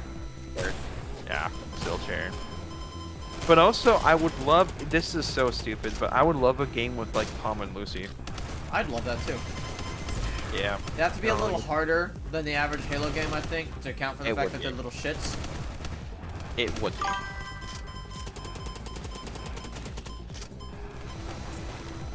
Yeah, it tested with the AI in Halo 1. Yeah, attacking a lot of grunts and watching them start to panic and scatter or run the more you kill. Yeah. Yeah, they felt alive. Also, this is not really a testament to the AI, but like the jackal designs, I know they're a little goofy, but like I really miss. Yeah, but I like their short, stubby legs. I miss that some of them had like color variations. Like they had tattoos. Like they were cool. The elites had variations too. They did. Like Halo Legends actually showcased this design in the package, but there was a specific like whale head design that was really fucking cool. Yeah, no, it was really cool. Like, there's some stuff that have shown up since 1, weirdly enough.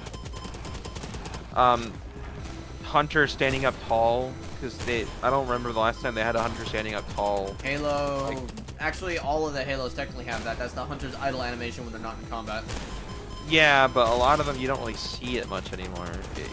A lot of it is just they're always mostly hunched over a lot of the time. Reach is the last time I can recall it off memory. Well, I can see that because it's Logger. When they kind of keep that. Log off. That was bad. The hunters were huge, and you know.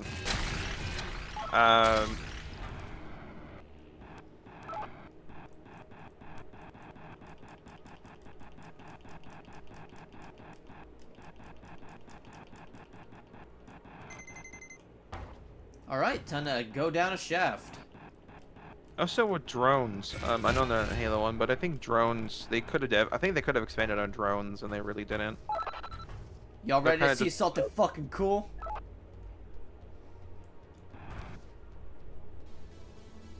You're gonna fly into space. No, quite the opposite. You're gonna fly into underground.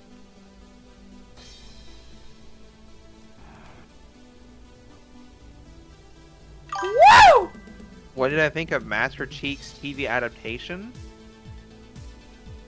That doesn't stop. No, why would you bring that up in my chat while I'm having the coolest moment in the game? How dare you? How dare you?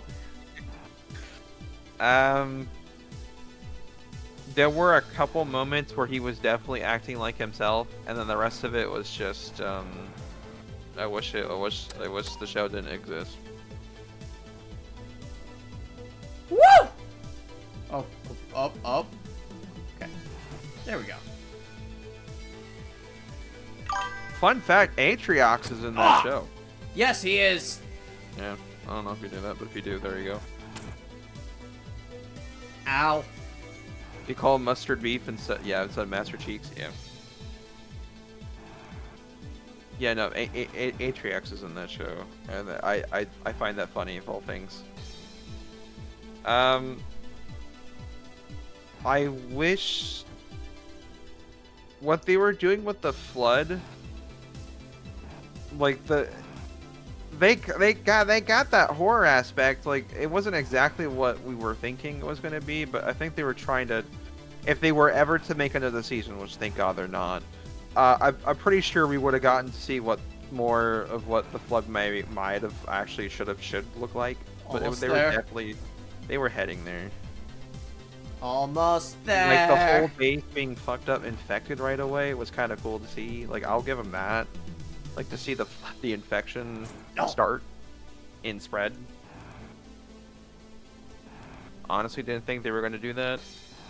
Because they didn't even hit the ring yet, so to have an event happen even before the ring's kind of weird. But this is looking like a MechaBREAK. That's not a bad thing, Renegade. That is not a bad thing. Anyways, yeah, we'll talk about that show. I know, I think it's Jonathan Nolan? Could be wrong. Jonathan Nolan, who directed the Fallout show, and did work on that, obviously, because he was a fan of Fallout too. Christopher Nolan's brother, said that, he would like to give a shot at a Halo show. Like, forget what Paramount made, scrap that, and just start over from scratch. And he said that he would like to give it a shot at it and try to make it more game accurate. I'd be down to let him do that. Holy shit! Oh, the Eternal Circus! Yeah, he had interest in it. He was like, yeah, actually, I would. Because if I remember, he's also a fan of it, so he was not happy with what was going on with the show. So he's like, let me give it a shot, but I don't think they're going to. I think the show was so like not a success that I don't think Microsoft's going to be willing to do another show. They should just do more Halo Legends. Everyone loved Halo Legends. It was so good. Halo Wrath of... Honestly, that Halo sounds like Wrath of Quad. I'm going to... You killed me! You killed me with that! I'm dead! I remember seeing an edit of the show where she's having that dream of Chief punching her, and it just goes... Someone made an edit of the show. I know what you're talking about. It's the dream sequence of Chief hitting her. Instead of like that little punch, she sends it sends her through the wall and she dies instead. Which is what should have happened. Yeah. What the fuck was any of the...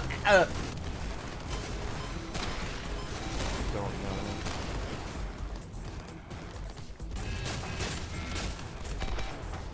Well, apparently the last secret part is in one of these garages. There it is! It is a lot of missiles. It is so much.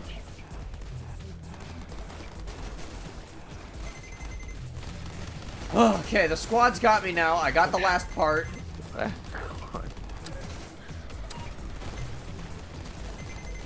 I'm in. Get me out of here! Yeah, it's Quan Cena. We won't be seeing them again. It's Quan Cena. We won't be seeing them again. Let's go passion! Alright, hold on, let's look at the new Gearbit. Spoilers ahead in case you want to 100% this game, but I want to see what I fucking unlock, so I'm looking at it.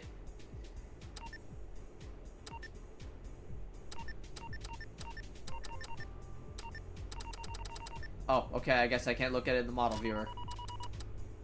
Well, damn. It's 3,000. It's only 3,000 credits. What the fuck? Combining Super Robot. This version has been modified to operated by a single pilot, featuring advanced armor and powerful weapons. Okay. Oh, Jesus Christ. That is adorable. Hold on. Okay, now that I own it.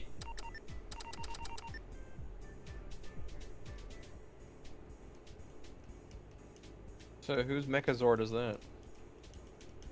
I don't know. I love... this is my favorite soundtrack in the game right here. I'm gonna have this in each Gearbits video. I might replace Shape Memory Alloys with it. But, like, fuck, this goes hard. We're gonna use this suit for the final mission. How about that?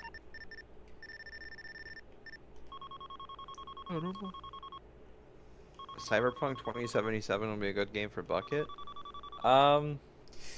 That's, I don't know if he's into that. I know a certain Sesbean who's been on my case about getting that game, but at the same time, it's like, A, money, but also B, it's just... It's been a very tough sell for me because of my personal preferences and just... I don't know how to say this without just sounding boring, but I prefer to be the guard instead of the renegade, if that makes sense. I want to try it, because I'm a firm believer in trying something to see if I like it. But, like,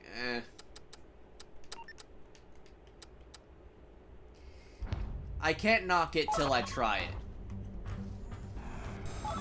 Oh my god, he has I-beams!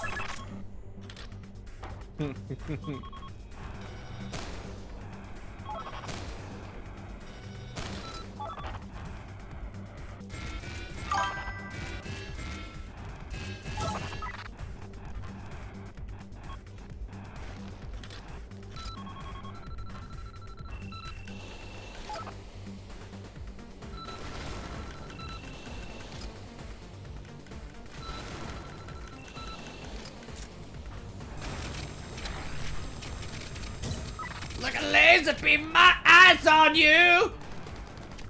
Watch me rule the night away, watch me save the— This is fucking ridiculous, I love it. See, okay, this is also fucking cool. It's a secret super robot in a generally real robot-y game.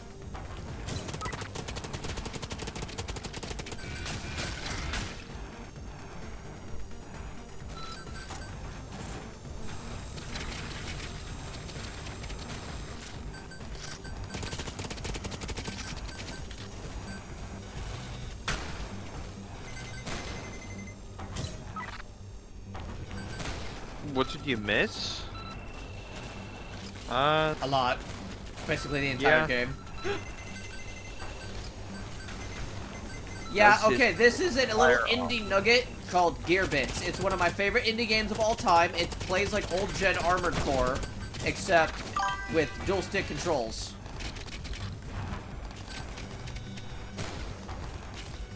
And I've been platinuming this game, so this will be a game that I literally just got the last achievement for it. Can't play Skyrim because I don't like being a jack of all trades and master of all of it.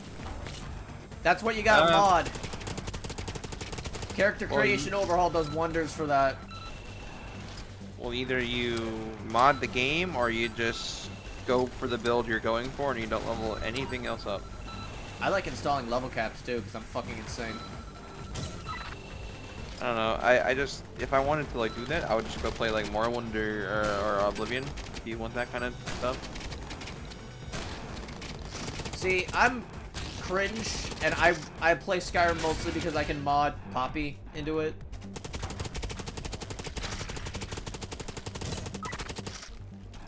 Corporate Shonen. Armored Core, but I got Shining Laser!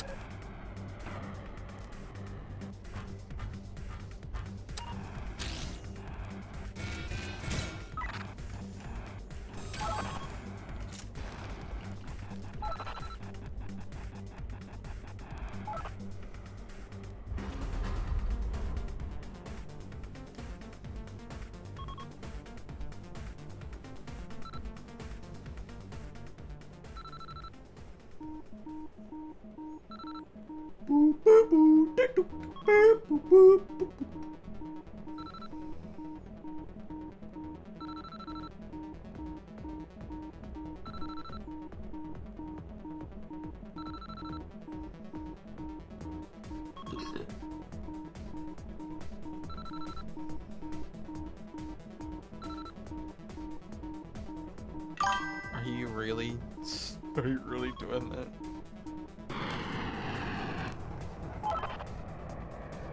What's your opinion about Skype shutting down?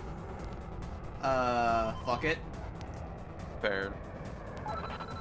People tried to groom me on Skype. I'm okay with it dying. Oh no, that's fine. I remember seeing it dying, and I remember everyone like I do was like, yeah, I'm glad it's dying. I'm sitting here like, that's fine. I just think it's fucking funny though. I don't know why. Something about it just makes me laugh. I'm like, it just had its time. It's over.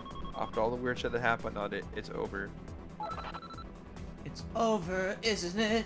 Isn't it over?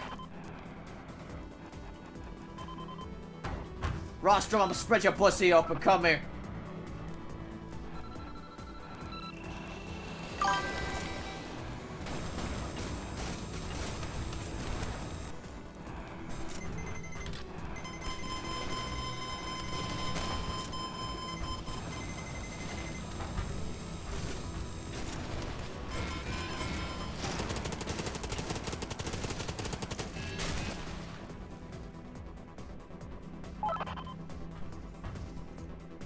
See, my Skyrim mods are mostly fucking either Morrowindy mods or just mods to make it a little more taxing. If you saw my Skyrim stream, you know what I'm about. Trying to add more werebeast. See, okay, I'm just glad I don't. Okay, because I had to get CBBE to make Runa, and then Poppy guided me on making Shell, because of course she would, right? And modding her game was an experience because she decided to get the enhanced CBB, 3BA, BBB, all that shit. Because that woman fucking loves her titties. Jeez. Oh, he's got the beam saber out! Oh, that does look sick!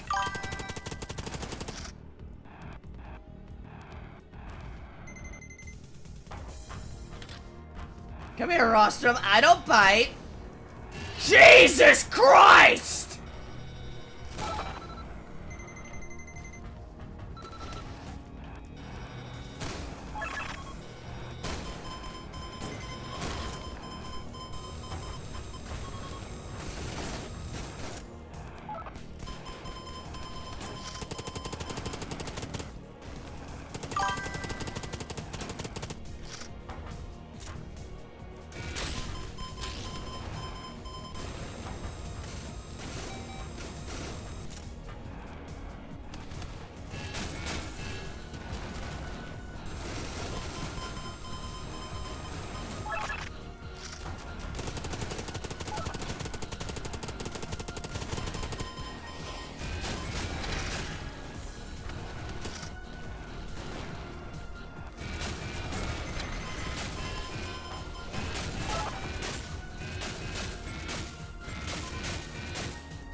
Yeah.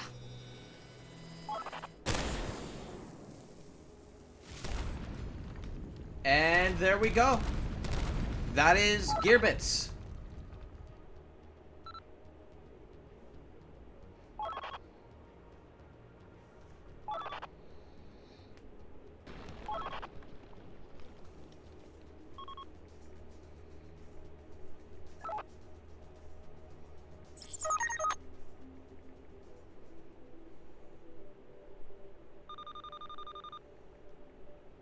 With the destruction of the hive spire, the Letipid swarms began to decrease. The remaining Letipids were slowly but surely exterminated, and no new specimens ever emerged from the hive. The remaining Nighthawk loyalists surrendered after noon of the Rostrum's defeat. The troubles had overturned life on the planet, were finally and slowly beginning to fade away. Orant was heading for a new era of peace. Ah, Ronan, you're on console. Oof. Good morning, Nora. You seem busy. You've forgotten about today, have you? No, I haven't. I was just about to leave. Just to take up one of these papers first. No rush. They're leaving late in the evening. We have plenty of time. What about Ayla and Lass? You're going to meet us at the station. Lassie is very excited to show us this new bakery. At the top of the space elevator. The bakery. Welcome. I've got the best pastries and best view on Vorant. Please enjoy your stay. Can you really say you got the best view on Orant? We're not on Orant. Sure we are. The base of the elevator is on the surface, right? You wouldn't say that you're in the sky if your bakery was in a skyscraper. Actually, I'm pretty sure they do say that. Semantics aside, this is a very nice cafe. Consider it more of a bakery, with a cafe as a bonus. Certainly. I'd like to patronize your bakery and buy something for the whole squad, since we're all back together again. And of course, let's bring something sweet for our friends as a parting gift. Whatever you need, I got plenty. And for my friends, it's on the house. Business is booming, so I can give a little away for free. The dock. Yeah, come here. I'm not gonna give Granny that. What is it, ma'am? Well, take a look at the shipment that just came in. If everything checks out, get it on board. Aye, ma'am. Oh my god. Keeping busy, I see. You, what are you doing here? I'm just seeing if the expedition I sponsored is getting off to a good start. Sponsored? I think you forgot that the ship is ours! We stole it! We can do whatever we want with it! Certainly, you did a good job stealing it, but I'm sure that I can't keep doing that, fuck. Grandma! We got them! Abuela, we got the missing supplies! Oh. It's not really No, I shouldn't make the brown pirates Hispanic, that's bad. Yeah, Granny smokes 12 packs a day. Not only that, but it's also sponsoring a fucking Raid Shadow Legends video, apparently. Yeah, this stream is sponsored by Raid Shadow. No, it's fucking not. I'll kill myself for it. No, I won't. I need money right now. Hey, Raid, if you want to sponsor my channel, by all means. Actually, I should play your game first. I have some integrity.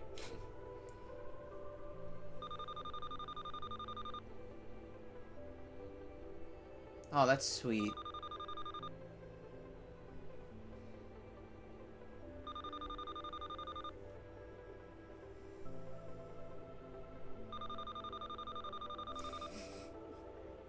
Former bandit soldiers and other people looking for adventure. On a peaceful Orient that had now been liberated of the Letipid menace. The end. Jan, are you gonna clap? What now? Are you gonna clap? The game's over. There you go. I don't know if you heard that. I did. Good job. Yep, you're welcome. How was it? Hope you had fun. A lot of effort went into making this game, so I'm happy you played it this far. So many games of the world, not every game gets played until the end. It means the world to me that someone would actually finish the game. Thank you so much for playing my game. I didn't just play your game, man. I played your game. I fucking love this game. And 100%. there we go. Every mission complete. Or every achievement. Now he's gonna delete. No, I'm kidding. No! I'm kidding. No, he's not gonna do that. He 100% the game.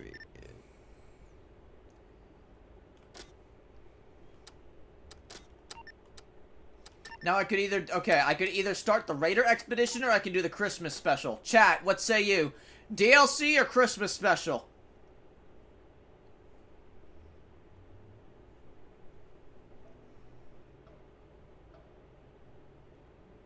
Chat says Supreme Commander. Never even heard of that. You don't know what Supreme Commander is? I'm not an RTS guy most of the time, unless it's Dawn of War or Halo Wars. You might like Supreme Commander. Into the Breach, that sounds familiar.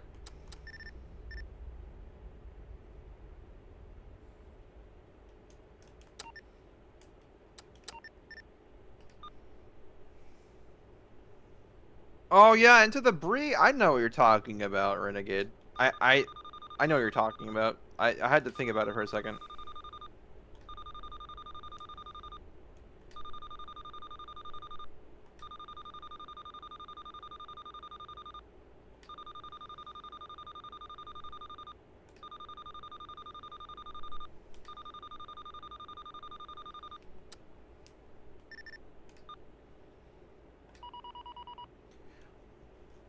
Yarr, listen up. It's our lucky day.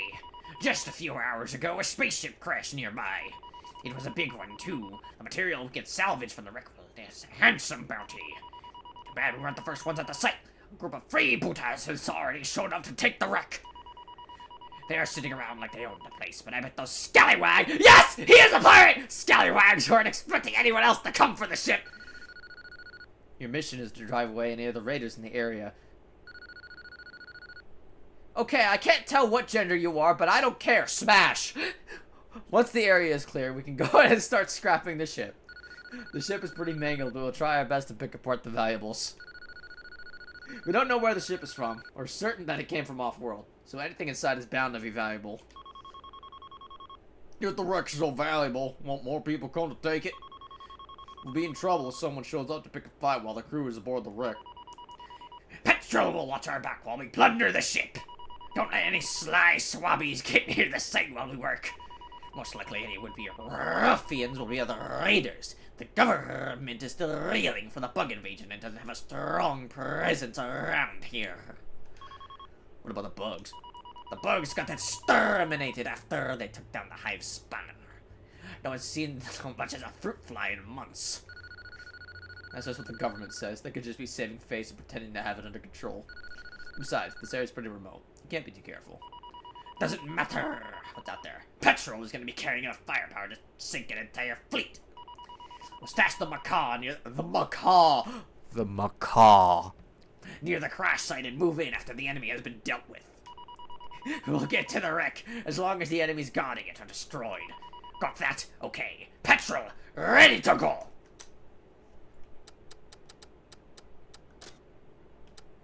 Electus, a one-of-a-kind machine built by Iris, for the bravest and most foolish of pilots only. Overheats easily, but skilled pilots can use its speed to soar across the battlefield. FCS level 0.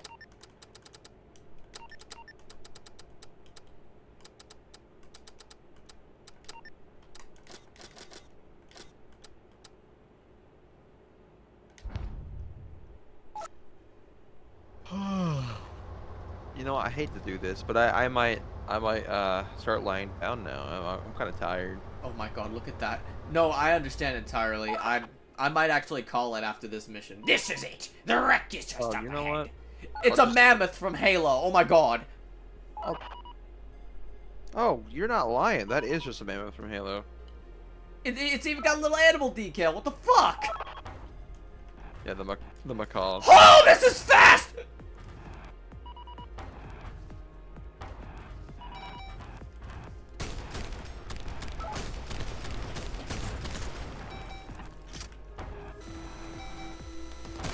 It looks like they took the elephant and kit bashed the mammoth. I'm okay with that.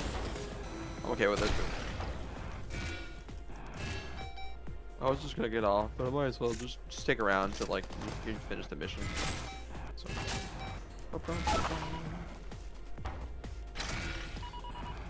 Now's his chance to be a big shot.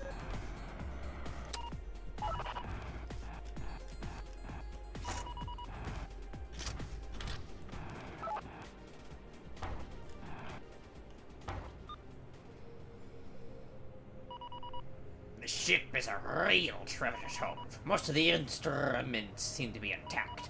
Grab anything that's not bolted down. Oh, my throat. Bucket piloting the Crimson Meteor. Give it a Kurosawa, we can call it the Maroon Marauder.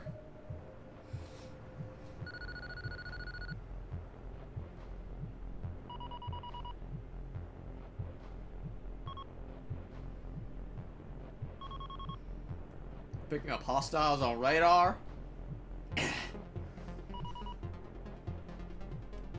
Wait, am I petrol?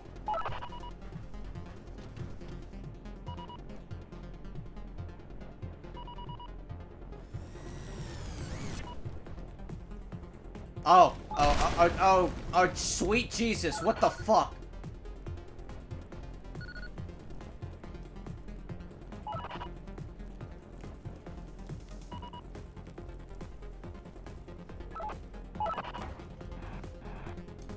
Oh, I guess I am petrol.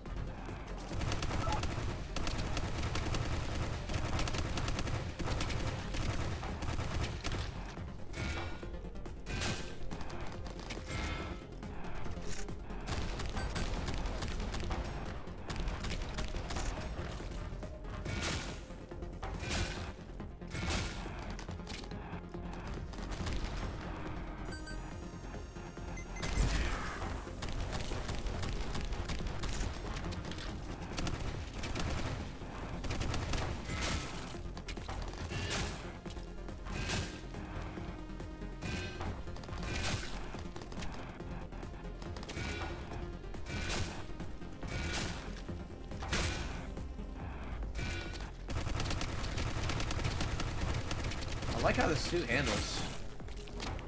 I don't like its melee attack, though.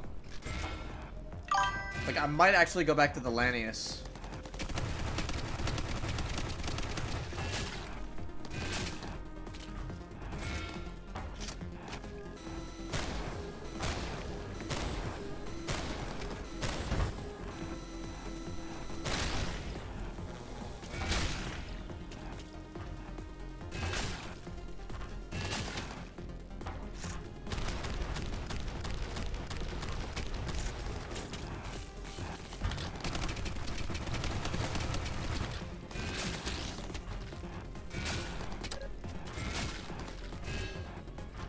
Oh my god, I love it. It's just a mammoth. Ha! Ha!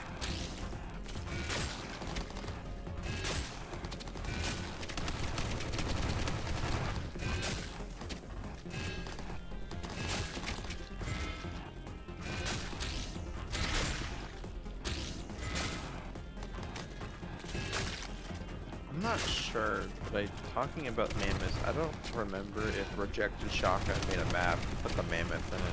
I think he did. It was the same one with the super mantis, I think. Yeah.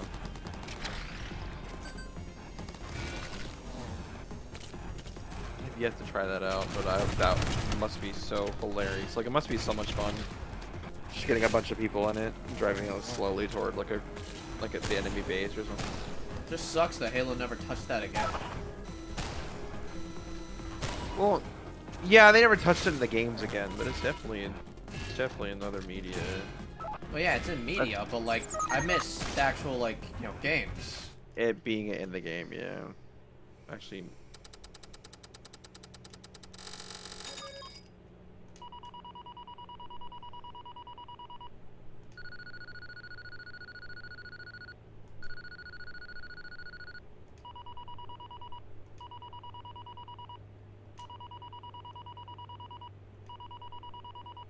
Extra grog. He's just a pirate.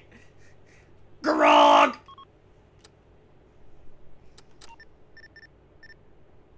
The message from space. The crew is hard at work sorting through the scrap they collected at the wreck. I can't do his...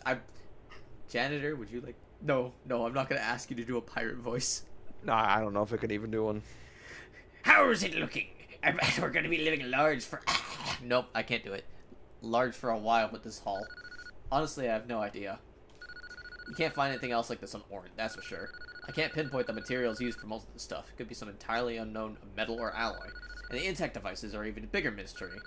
None of the components follow any standard I know of, and all the writing on them is in a foreign language. The devices should be worth something if we scrap to sell them. But it might be worth far more if we figure out what they're used for. Looks like we got our hands on some secret super prototype ship. If we can figure out what these gizmos do, we can sell them for... Actually, scratch that! We can use them to kill out the macaw! I'll be the captain of the first super land ship on Orin. There's no guarantee that we can put any of this to use. It's because I'll be coffee machines for all I know. I'll still take that. I'll still take that. Y'all know I love my caffeine.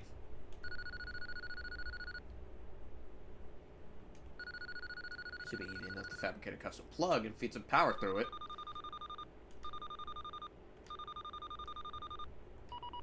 Oh, it's alive! You're a genius, Iris!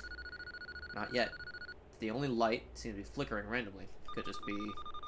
Iris is interrupted by a flash of light emanating from the box. The light projects a bright mass of static into the air. The static decreases as the glowing mass takes shape. It forms the image of a human? Oh! Aww! Greetings! My name is Aiko. Would you please tell me your name? Talks. Hello, little miss. My name's Lapio. Lapio Kingfisher. I'm dying because I keep trying to do the pirate voice. I can't help it. It's so fun. Go on, Iris. Introduce yourself. What are you doing? Stop talking. What's the matter? What do you mean? Don't talk to it. Don't tell it anything. It's probably transmitting this conversation somewhere right now. That thing could be calling a death squad to our door for all we know. I assure you I have no intention to bring any harm to you. I'm pulling the plug on it. Wait, please! Countless lives are at risk. I need your help. Did you hear that? I think we should hear her out on this. You're the captain. It's your decision. Go on, tell us what you need. Thank you. My name is Aiko. I'm the navigation computer of the spaceship. My home planet is facing annihilation at the hands of the evil Kauto Empire. I was created on a secret research outpost hidden from the Empire on the other side of the galaxy. The outpost was working on a weapon that could repel the Empire. My mission was to deliver the blueprints of the weapon to the homeworld so that it could be mass-produced. However, mere moments before departure, the outpost was attacked by the Kauto. I managed to take off and evade my pursuers, but damage to the ship was catastrophic. There was no crew on board. I attempted to prevent total destruction to the best of my abilities, but the suppression system was unable to control the damage. I lost FTL drives, navigation control. That's the last thing I remember before the ship exploded. Yeah, that's terrible. You're just gonna believe all that? Evil Empire, secret weapons, FTL travel. Sounds pretty far-fetched to me. Oh my god, they don't have FTL? Oh Jesus, we really are in the space boonies! And to top it off, we're talking with it. We're supposed to believe that aliens just happen to speak the same language as us. As if. It's gotta be a trick. I can explain. When I was powered on, I attempted to map out my surroundings with installed sensors. I was picking up various transmissions and signals. I was even able to access some nearby computers. From the gathered data, I was able to parse together a language program. I was also able to get information on the planet and the available technology. Unfortunately, it seems that Orin has no means of transport that can deliver the data with the accepted time frame, or even within my projected operational time. There's gotta be a way. There always is. Think, your home world is on the line. There is, but it's far from ideal. If I can't deliver the data personally, I must transmit it to the destination. The transmission is at risk of being intercepted, but we have no alternative. We never said we'd help you.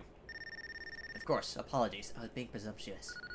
And besides, how would we help you? We don't have any spaceships or interstellar transmitters rattling around. The ship was equipped with all the necessary technology. All I need is a ship's long-range communications module. That's great! We salvaged a lot of equipment from the ship. Maybe we got it here. That's unlikely. My sensors are not picking up any sign of it nearby. It's a transmitter, so the signal it emits is very strong and easily detected. I can tell from here that it's not at the crash site either. How would you even know it survived the crash? The module is designed to withstand major damage. Most of the components are more durable than any Orantian technology. The long-range communications module in particular is very durable. It must remain operable to transmit SOSs. The module is no larger than my own storage unit. It emits a recognizable signal which is easily located. Unfortunately, the search range of my built-in scanners is limited. If I had access to a long-range radar facility, I could interface with it and perform a wide-range scan. Doing so would allow me to pinpoint the location of the module across the entire planet. Too bad we got no radar facility. Best we got is our own early warning system. In that case, we can only hope to find one. We can only hope to find one by performing short-range scans. The ship's bow section was separated in the explosion. The module is in that section. If that's the case, we're out of luck.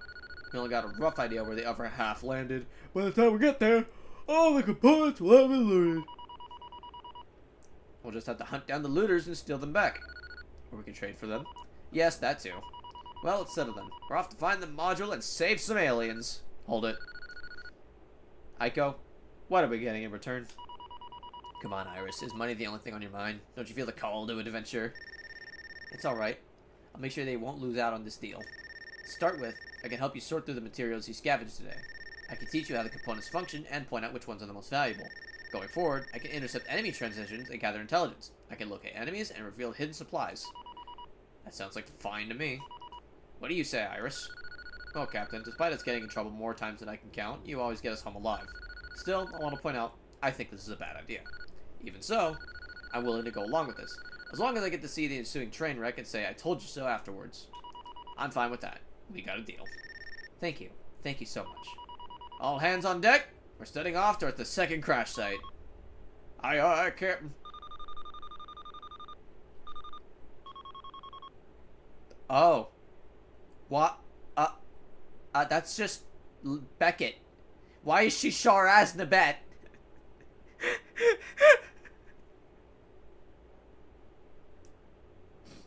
Shar has the bussy. Oh my god. Look at her, man. Oh my god. Yeah, you're not wrong. Esther, very well. There's no point in pursuing the landship now. Move in the crew and begin salvage.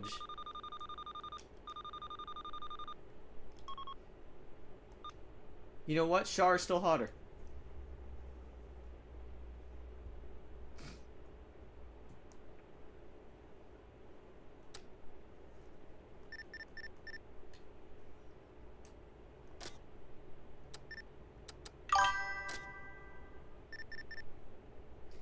Charlotte Renegade Charlotte Asnoballs.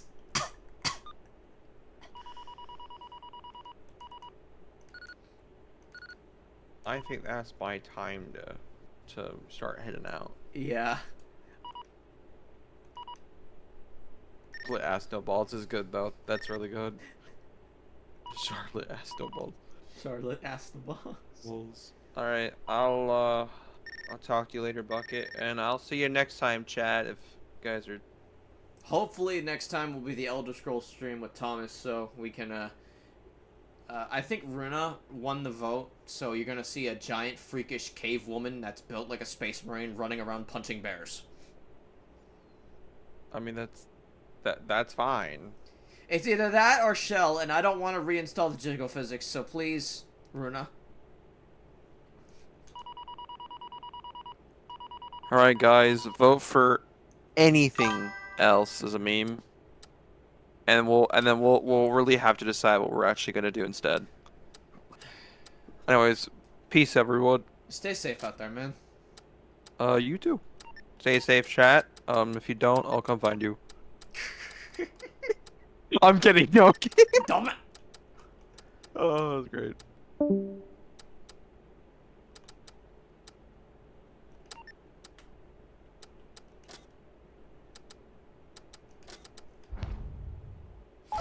I think I got one more mission in me.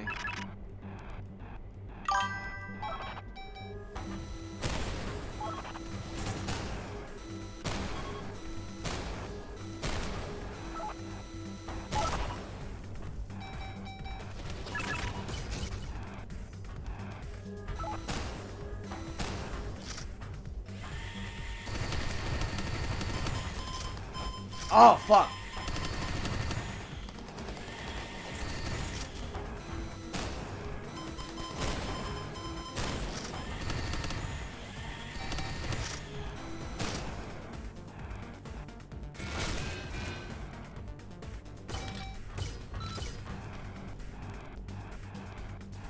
Wait, where's recovery?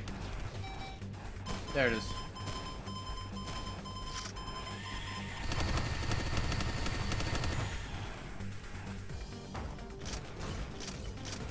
Huh! There we go.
Meow. Yeah, the sickness here is very much Gundam coded.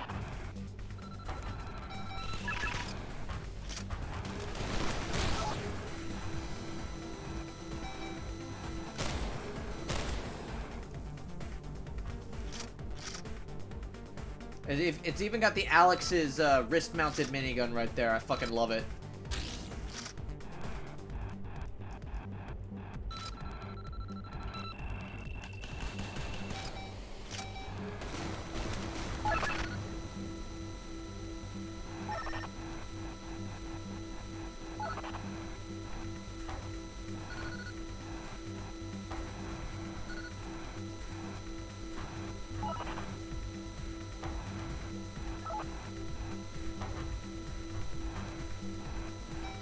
Oh fuck! Oh fuck! What the fuck?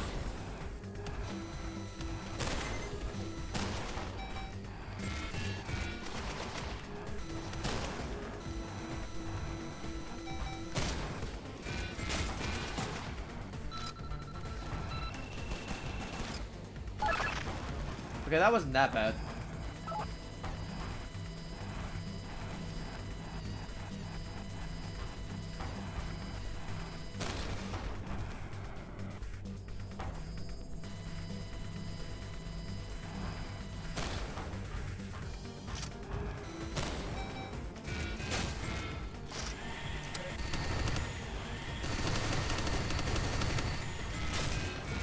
I fucking love how those things move. Oh my god.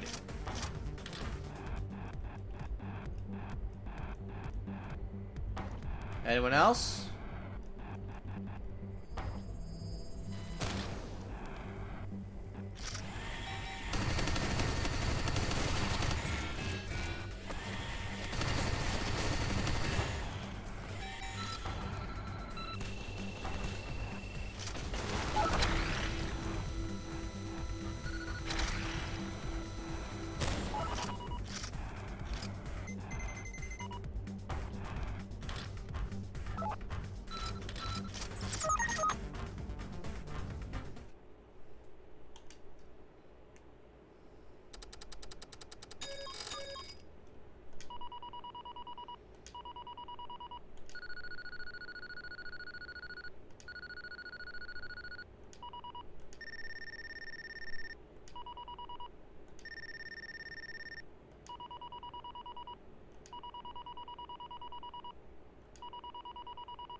Alright, I think I am going to end the stream there.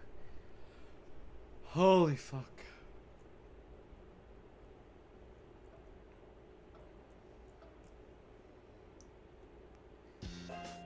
Alright.